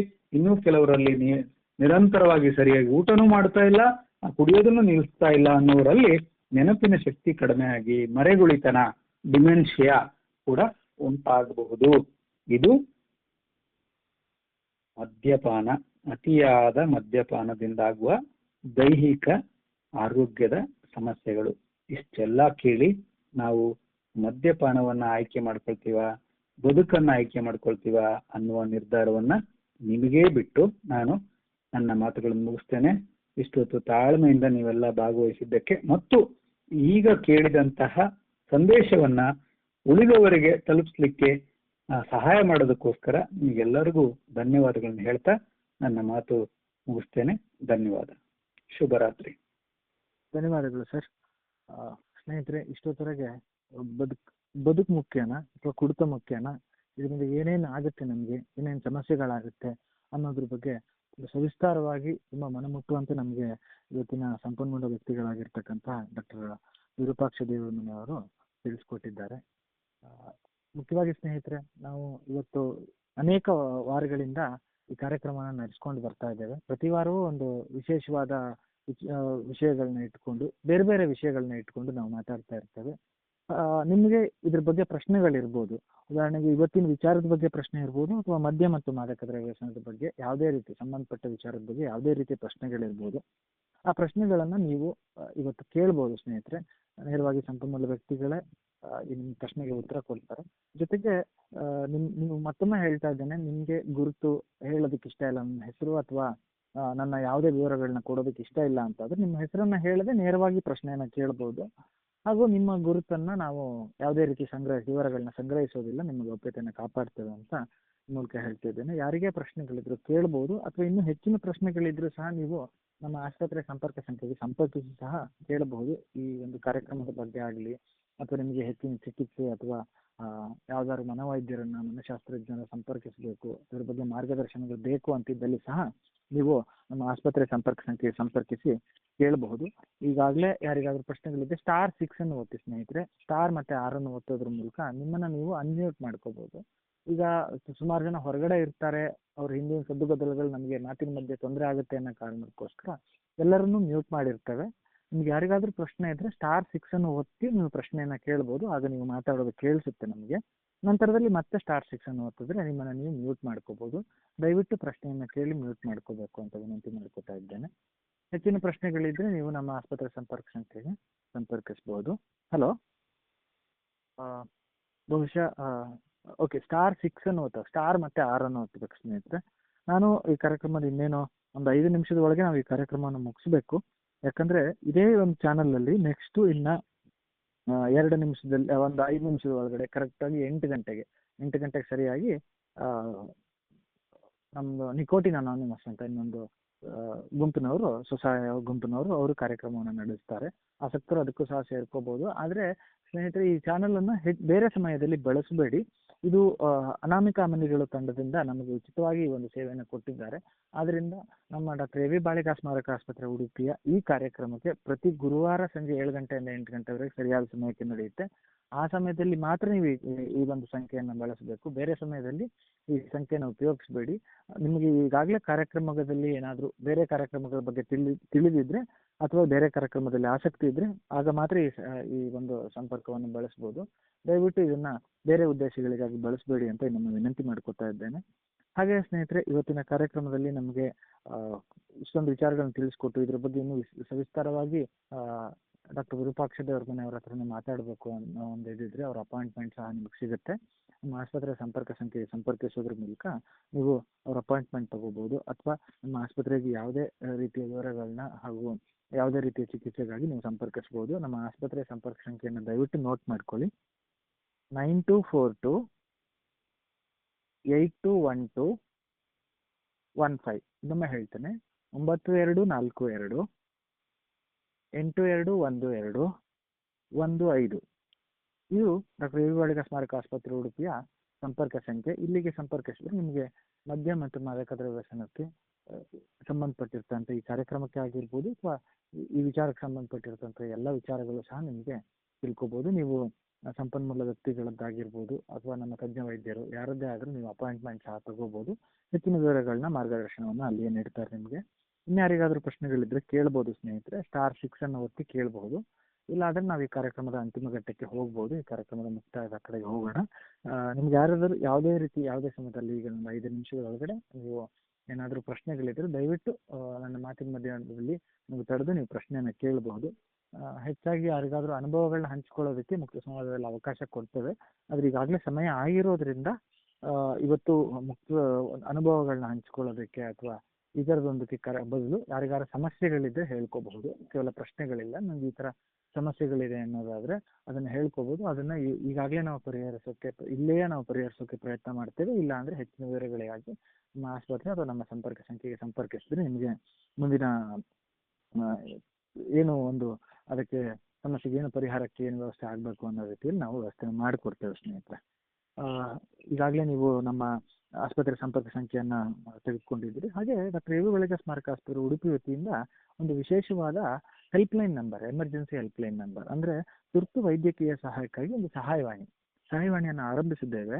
ಇದರಲ್ಲಿ ಮದ್ಯ ಮತ್ತು ಮಾದಕ ದ್ರವ್ಯದ ಪರಿಣಾಮದಿಂದಾಗಿ ತುರ್ತು ಪರಿಸ್ಥಿತಿ ಉಂಟಾದಲ್ಲಿ ಅಥವಾ ನಿಮಗೆ ನಮ್ಮ ಆಸ್ಪತ್ರೆಯಲ್ಲಿ ಈಗಾಗಲೇ ಚಿಕಿತ್ಸೆ ಪಡಿತಾ ಇದ್ದೀರಾ, ಮಾತ್ರೆಗಳ ಬಗ್ಗಿನ ಅನುಮಾನವಿದೆ, ಆತಂಕವಿದೆ, ಅಥವಾ ಏನು ಓವರ್ ಡೋಸ್ ಆಗಬಹುದು ಅಂತ ಇಟ್ಕೊಳ್ಳಿ. ಅಂತ ಸಮಯದಲ್ಲಿ ತಕ್ಷಣಕ್ಕೆ ಏನ್ ಮಾಡ್ಬೋದು ಅನ್ನೋದಕ್ಕೆ ನಾವು ಆಸ್ಪತ್ರೆ ಸಂಪರ್ಕ ಸಂಖ್ಯೆಗೆ ಸಂಪರ್ಕಿಸಿ ಅಲ್ಲಿ ಯಾವಾಗ ಬರ್ಬೋದು ಅಪಾಯಿಂಟ್ಮೆಂಟ್ ತಗೊಳ್ಳೋದು ಈ ತರ ಪರಿಸ್ಥಿತಿ ಇರೋದಿಲ್ಲ. ನೇರವಾಗಿ ನಮಗೆ ತಜ್ಞ ವೈದ್ಯರ ಸಂಪರ್ಕವೇ ಬೇಕಾಗಿರುತ್ತೆ. ತಕ್ಷಣದಲ್ಲಿ ತಜ್ಞ ವೈದ್ಯರನ್ನು ನೇರವಾಗಿ ಸಂಪರ್ಕಿಸಿ ಅವರು ನಮಗೆ ತಕ್ಷಣದ ತುರ್ತು ಪರಿಸ್ಥಿತಿಯಲ್ಲಿ ಏನ್ ಮಾಡಬೇಕು ಅನ್ನೋದನ್ನು ನಾವು ತಜ್ಞ ವೈದ್ಯರನ್ನು ಸಂಪರ್ಕಿಸಬೇಕಾಗುತ್ತೆ. ಇಂಥ ಪರಿಸ್ಥಿತಿಗೋಸ್ಕರ ಒಂದು ಉಚಿತವಾದ ನಾವು ಒಂದು ಸಹಾಯವಾಣಿಯನ್ನು ಆರಂಭಿಸಿದ್ದೇವೆ. ಇದು ಎಮರ್ಜೆನ್ಸಿ ಹೆಲ್ಪ್ಲೈನ್ ನಂಬರ್. ದಯವಿಟ್ಟು ಇದು ತಜ್ಞ ವೈದ್ಯರ ಬಳಿಯೇ ಇರೋದ್ರಿಂದ ದಯವಿಟ್ಟು ನೀವು ಯಾರು ಅಪಾಯಿಂಟ್ಮೆಂಟ್ ತಗೊಳ್ಳೋದಕ್ಕೆ ಈ ತರದಕ್ಕೆ ಬಳಸ್ಕೋಬೇಡಿ. ಇದು ಹೆಲ್ಪ್ಲೈನ್ ನಂಬರ್, ಎಮರ್ಜೆನ್ಸಿ ಹೆಲ್ಪ್ಲೈನ್ ನಂಬರ್ಗೆ ತುರ್ತು ವೈದ್ಯಕೀಯ ಸಹಾಯಕ್ಕಾಗಿ ಮಾತ್ರ ಸಂಪರ್ಕಿಸಿ ಅಂತ ಹೇಳ್ತಾ ಇದ್ದೇನೆ. ದಯವಿಟ್ಟು ನೋಟ್ ಮಾಡ್ಕೊಳ್ಳಿ ಈ ನಂಬರ್ನ. 6363139523. ಇನ್ನೊಮ್ಮೆ ಕನ್ನಡದಲ್ಲಿ ಹೇಳ್ತೇನೆ, 6363139523.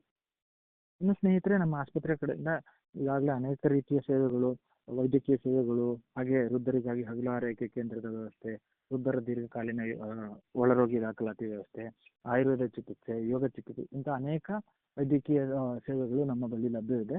ಆದರೆ ಈ ಕಾರ್ಯಕ್ರಮ ಒಂದು ಪ್ರಚಾರ ಕಾರ್ಯಕ್ರಮ ಆಗಿಲ್ಲದೆ ಇರೋದ್ರಿಂದ ನೀವು ಹೆಚ್ಚಿನ ವಿವರಗಳಿಗೆ ನಮ್ಮ ಆಸ್ಪತ್ರೆ ಸಂಪರ್ಕ ಸಂಖ್ಯೆಗೆ ಸಂಪರ್ಕಿಸಬಹುದು. ಮದ್ಯ ಮತ್ತು ಮಾದಕ ದ್ರವ್ಯ ವ್ಯಸನದ ವಿರುದ್ಧ ಪ್ರತಿ ವಾರ ಈ ಕಾರ್ಯಕ್ರಮ ನಡೆಯೋದ್ರಿಂದ ಈ ವಿಚಾರಕ್ಕೆ ಸಂಬಂಧಪಟ್ಟಿರ್ತಕ್ಕಂಥ ಪ್ರಶ್ನೆಗಳಿದ್ರೆ ಇಲ್ಲಿ ಕೇಳಬಹುದು. ಇಲ್ಲ ಅಂದ್ರೆ ನಮ್ಮ ಆಸ್ಪತ್ರೆ ಸಂಖ್ಯೆಗೆ ಸಂಪರ್ಕಿಸಿ ಈ ಕಾರ್ಯಕ್ರಮದ ಬಗ್ಗೆ ಆದ್ರೆ ಅದ್ರ ಬಗ್ಗೆ ವಿವರಗಳನ್ನ ಸಹ ತಿಳ್ಕೊಬಹುದು ನೀವು ಅಂತ ಹೇಳ್ತಾ, ಈಗಾಗಲೇ ಸಮಯ ಆಗ್ತಾ ಇದೆ ಸ್ನೇಹಿತರೆ. 1-2 ನಿಮಿಷಗಳ ಕಾಲ ನಾವು ಮೊದಲೇ ಬಿಟ್ಕೊಡ್ತೇವೆ ಬೇರೆ ಕಾರ್ಯಕ್ರಮಕ್ಕೆ. ಆದ್ರಿಂದ ಯಾರಿಗೂ ಪ್ರಶ್ನೆಗಳಿಲ್ಲ ಅಂದ್ರೆ ಇವತ್ತು ಡಾಕ್ಟರ್ ಎ ವಿ ಬಾಳಿಗ ಸ್ಮಾರಕ ಆಸ್ಪತ್ರೆ ಉಡುಪಿ ಹಾಗೂ ಕಮಲೆ ಬಾಳಿಗ ಚಾರಿಟಬಲ್ ಟ್ರಸ್ಟ್ ಮುಂಬೈ ಇದರ ಸಂಯುಕ್ತ ಆಶ್ರಯದಲ್ಲಿ ನಡೀತಾ ಇರ್ತಕ್ಕಂತಹ ಮದ್ಯ ಮತ್ತು ಮಾದಕ ದ್ರವ್ಯದ ವ್ಯಸನದ ವಿರುದ್ಧ ಉಚಿತವಾದ ವಾರಕ್ಕೊಮ್ಮೆ ನೇರ ಫೋನ್ ಇನ್ ಕಾರ್ಯಕ್ರಮದ 81ನೇ ಕಂತಿನ ಅಂತಿಮ ಘಟ್ಟದಲ್ಲಿ ನಾವು ಇವತ್ತು ನಮ್ಮ ಜೊತೆ ಸವಿಸ್ತಾರವಾಗಿ ಕುಡಿತ ಅಥವಾ ಬದುಕು ಆಯ್ಕೆ ನಿಮ್ಮದು ಅನ್ನೋ ವಿಚಾರವಾಗಿ ನಮಗೆ ಸವಿಸ್ತಾರವಾಗಿ ತಿಳಿಸಿಕೊಟ್ಟಿರ್ತಕ್ಕಂತಹ ನಮ್ಮ ಸಂಪನ್ಮೂಲ ವ್ಯಕ್ತಿಗಳಾಗಿರ್ತಕ್ಕಂತಹ ಡಾಕ್ಟರ್ ವಿರೂಪಾಕ್ಷ ದೇವರಮನವರು, ಮನೋವೈದ್ಯರು, ಡಾಕ್ಟರ್ ಎ ವಿ ಬಾಳಿಗ ಸ್ಮಾರಕ ಆಸ್ಪತ್ರೆ ಉಡುಪಿ. ಇವರಿಗೆ ನಾನು ತಮ್ಮೆಲ್ಲರ ಪರವಾಗಿ ಹಾಗೂ ವೈಯಕ್ತಿಕವಾಗಿ ತುಂಬ ಹೃದಯದ ಧನ್ಯವಾದಗಳನ್ನ ಅರ್ಪಿಸ್ತೇನೆ ಸ್ನೇಹಿತರೆ. Thank you sir. ಹಾಗೆ ಸ್ನೇಹಿತರೆ, ಈ ಕಾರ್ಯಕ್ರಮದ ರೂವಾರಿಗಳಾಗಿರ್ತಕ್ಕಂಥ ಡಾಕ್ಟರ್ ಪಿ ವಿ ಭಂಡಾರಿ ಅವರು, ಮನೋವೈದ್ಯರು ಹಾಗೂ ನಿರ್ದೇಶಕರು, ಡಾಕ್ಟರ್ ಎ ವಿ ಬಾಳಿಗ ಸ್ಮಾರಕ ಆಸ್ಪತ್ರೆ ಉಡುಪಿ, ಇವರಿಗೂ ಸಹ ನಾನು ಧನ್ಯವಾದಗಳನ್ನ ತಿಳಿಸ್ತೇನೆ. ಇನ್ನು ಕಾರ್ಯಕ್ರಮ ಸುಗಮವಾಗಿ ನಡೆಯಲು ಬೇಕಾದ ಪೂರಕ ವ್ಯವಸ್ಥೆಗಳನ್ನ ಮಾಡಿಕೊಟ್ಟಿರ್ತಕ್ಕಂತಹ ನಮ್ಮ ಸಂಸ್ಥೆಯ ಆಡಳಿತಾಧಿಕಾರಿಗಳಾದ ಶ್ರೀಮತಿ ಸೌಜನ್ಯ ಶೆಟ್ಟಿ ಅವರಿಗೂ ನಾನು ಧನ್ಯವಾದಗಳನ್ನು ತಿಳಿಸ್ತೇನೆ. ಹಾಗೆ ಈ ಕಾರ್ಯಕ್ರಮದ ಸಂಯೋಜನೆ ಜವಾಬ್ದಾರಿಯನ್ನು ನಿರ್ವಹಿಸ್ತಾ ಇರ್ತಕ್ಕಂಥ ಶ್ರೀಮತಿ ಪದ್ಮಾ ರಾಘವೇಂದ್ರ ಅವರಿಗೂ, ಈ ಕಾರ್ಯಕ್ರಮಕ್ಕೆ ಈಗಾಗಲೇ ಹೇಳಿದ್ರು ಅನೇಕ ನಮ್ಮ ಸಿಬ್ಬಂದಿಗಳು ಅನೇಕ ಕೆಲಸಗಳನ್ನ ಮಾಡಿಕೊಡ್ತಾ ಇದ್ದಾರೆ. ಇದು ಒಂದು ಟೀಮ್ ವರ್ಕ್, ಅಂದ್ರೆ ಒಂದು ತಂಡ ಒಟ್ಟಿಗೆ ಸೇರಿ ಮಾಡ್ತಕ್ಕಂಥ ಕೆಲಸ. ಇದರಲ್ಲಿ ಆಫೀಸ್ ವರ್ಕ್ ಇರುತ್ತೆ, ಪ್ಲೇಯರ್ಸ್ ಮಾಡೋದಿರ್ಬೋದು ಅಥವಾ ರೆಕಾರ್ಡಿಂಗ್ ಮಾಡೋದಿರ್ಬೋದು, ಅದನ್ನ ಯೂಟ್ಯೂಬ್ನಲ್ಲಿ ಅಪ್ಲೋಡ್ ಮಾಡೋದಿರ್ಬೋದು, ಈ ದಾಖಲೀಕರಣದ ಕಾರ್ಯಕ್ರಮ ಇರ್ಬೋದು ಅಥವಾ ಸಾಮಾಜಿಕ ಜಾಲತಾಣಗಳಲ್ಲಿ ಇದನ್ನ ಪ್ರಚಾರ ಮಾಡೋದಿರ್ಬೋದು, ಇದೆಲ್ಲದಕ್ಕೂ ನಮ್ಮ ಆಸ್ಪತ್ರೆಯ ಸಿಬ್ಬಂದಿಗಳಾಗಿರ್ತಕ್ಕಂಥ ದೀಪಶ್ರೀ ಅವರು, ಶ್ವೇತಾ ಅವರು, ರಂಗನಾಥ್ ಅವರು, ಅನಿಲ್ ಅವರು ಬಹಳ ಮುತುವರ್ಜಿಯಿಂದ ಕೆಲಸ ಮಾಡ್ತಾ ಇದ್ದಾರೆ. ಅವರಿಗೆ ನಾನು ವಿಶೇಷವಾದ ಧನ್ಯವಾದಗಳನ್ನ ತಿಳಿಸೋದಕ್ಕೆ ಇಷ್ಟಪಡ್ತೇನೆ ಸ್ನೇಹಿತರೆ. ಹಾಗೂ ಈ ಕಾರ್ಯಕ್ರಮದಲ್ಲಿ ನಮ್ಮ ಆಸ್ಪತ್ರೆಯ ಎಲ್ಲ ತಜ್ಞ ವೈದ್ಯರು ಹಾಗೂ ಆಪ್ತ ಸಮಾಲೋಚಕರ ತಂಡ ಸಹ ಕೆಲಸ ಮಾಡಿದೆ. ಅವರಿಗೂ ಸಹ ನಾನು ಹೃತ್ಪೂರ್ವಕವಾದ ಧನ್ಯವಾದಗಳನ್ನ ತಲುಪಿಸ್ತೇನೆ. ಸ್ನೇಹಿತರೆ, ಕೊನೆಯದಾಗಿ ಈ ಕಾರ್ಯಕ್ರಮದ ಅಂತಿಮ ಘಟ್ಟಕ್ಕೆ ತಲುಪಿದ್ದೇವೆ. ಈ ಕಾರ್ಯಕ್ರಮ ಪ್ರತಿ ಗುರುವಾರ ಸಂಜೆ 7 ಗಂಟೆಯಿಂದ 8 ಗಂಟೆವರೆಗೆ ಸರಿಯಾದ ಸಮಯಕ್ಕೆ ಪ್ರತಿ ವಾರವೂ ಬೇರೆ ಬೇರೆ ಸಂಪನ್ಮೂಲ ವ್ಯಕ್ತಿಗಳೊಂದಿಗೆ ಬೇರೆ ಬೇರೆ ವಿಷಯಗಳನ್ನು ತಗೊಂಡು ಮಾತಾಡೋದಕ್ಕೆ ಬರ್ತೇವೆ. ಅದರಿಂದ ಪ್ರತಿ ವಾರವೂ ಈ ಒಂದು ವಾರ ನಾನು ಕಾರ್ಯಕ್ರಮಕ್ಕೆ ಸೇರಿಕೊಂಡೆ ಮುಗೀತು ಅನ್ನೋ ಥರ ಇರಲ್ಲ. ಪ್ರತಿ ವಾರವೂ ಬೇರೆ ಬೇರೆ ವಿಚಾರಗಳ ಬಗ್ಗೆ, ತುಂಬಾ ಆಸಕ್ತಿಕರ ವಿಚಾರಗಳಿರ್ತವೆ, ತುಂಬಾ ವಿಚಾರಗಳನ್ನ ತಿಳ್ಕೊಳ್ಳೋ ಅಂತ ಒಂದು ಸಬ್ಜೆಕ್ಟ್ ಅನ್ನು ಇಟ್ಕೊಂಡು ನಾವು ಈ ಕಾರ್ಯಕ್ರಮವನ್ನು ನಡೆಸ್ತೇವೆ ಸ್ನೇಹಿತರೆ. ಅದರಿಂದ ನೀವೆಲ್ಲ ಪ್ರತಿ ವಾರವೂ ಭಾಗವಹಿಸಿ. ಮತ್ತೆ ನಿಮಗೆ ಸುತ್ತಮುತ್ತಲಿನ ಯಾರಿಗೂ ಅಗತ್ಯವಿದೆ ಅನಿಸಿದ್ದಲ್ಲಿ ಅಥವಾ ಯಾವುದೋ ಸಂಘಟನೆ, ಸಂಸ್ಥೆ, ಗುಂಪು, ಧಾರ್ಮಿಕ ಕೇಂದ್ರಗಳು ಯಾವುದೇ ರೀತಿ, ಇದು ಯಾವುದೇ ಒಂದು ಧರ್ಮ, ಸಂಘ, ಸಂಸ್ಥೆಗೆ ಯಾವುದೇ ಒಂದು ಸಿದ್ಧಾಂತಕ್ಕೆ ಒಳಪಟ್ಟಿರ್ತಕ್ಕಂಥದ್ದಲ್ಲ. ಇದು ಎಲ್ಲರಿಗೂ ಒಂದು ಸಂಬಂಧಪಟ್ಟಿರ್ತಕ್ಕಂಥ ಒಂದು ಜಾಗೃತಿ ಕಾರ್ಯಕ್ರಮ ಆಗಿರೋದ್ರಿಂದ ನೀವು ಯಾವುದೋ ಸಂಘ ಸಂಸ್ಥೆ, ಸಂಘಟನೆಯ ಮುಖ್ಯಸ್ಥರಿಂದ ಹಿಡಿದು ಯಾರೋ ಒಬ್ಬ ಮಧ್ಯವಸನಿ ಹಾಗೂ ಆತನ ಬಂಧು ಬಾಂಧವರು ಯಾರೇ ಇದ್ರು ಅವರೆಲ್ಲರಿಗೂ ತಿಳಿಸ್ಬೋದು. ನಿಮಗೆ ವೈಯಕ್ತಿಕವಾಗಿ ಯಾರಿಗೆ ಇದರ ಅವಶ್ಯಕತೆ ಇದೆ, ಇದ್ರ ತಿಳುವಳಿಕೆ ಯಾರಿಗೆ ಬೇಕು ಅನ್ಸುತ್ತೆ ಅವರಿಗೆ ನೀವು ನೇರವಾಗಿ ತಿಳಿಸಿ ಅವರನ್ನು ಈ ಕಾರ್ಯಕ್ರಮಕ್ಕೆ ಬರುವಂತೆ ಪ್ರೇರೇಪಿಸಿ ಅಂತ ಮೂಲಕ ತಮ್ಮೆಲ್ಲರಿಗೂ ವಿನಂತಿ ಮಾಡ್ಕೊಳ್ತಾ ಇದ್ದೇನೆ. ಅದ್ರ ಮೂಲಕ ಈ ಕಾರ್ಯಕ್ರಮ ಒಂದು ಯಶಸ್ವಿ ಕಾರ್ಯಕ್ರಮ ಆಗೋದಕ್ಕೆ ನೀವು ಸಹ ಕೈ ಜೋಡಿಸಿ ಅಂತ ಹೇಳ್ತಾ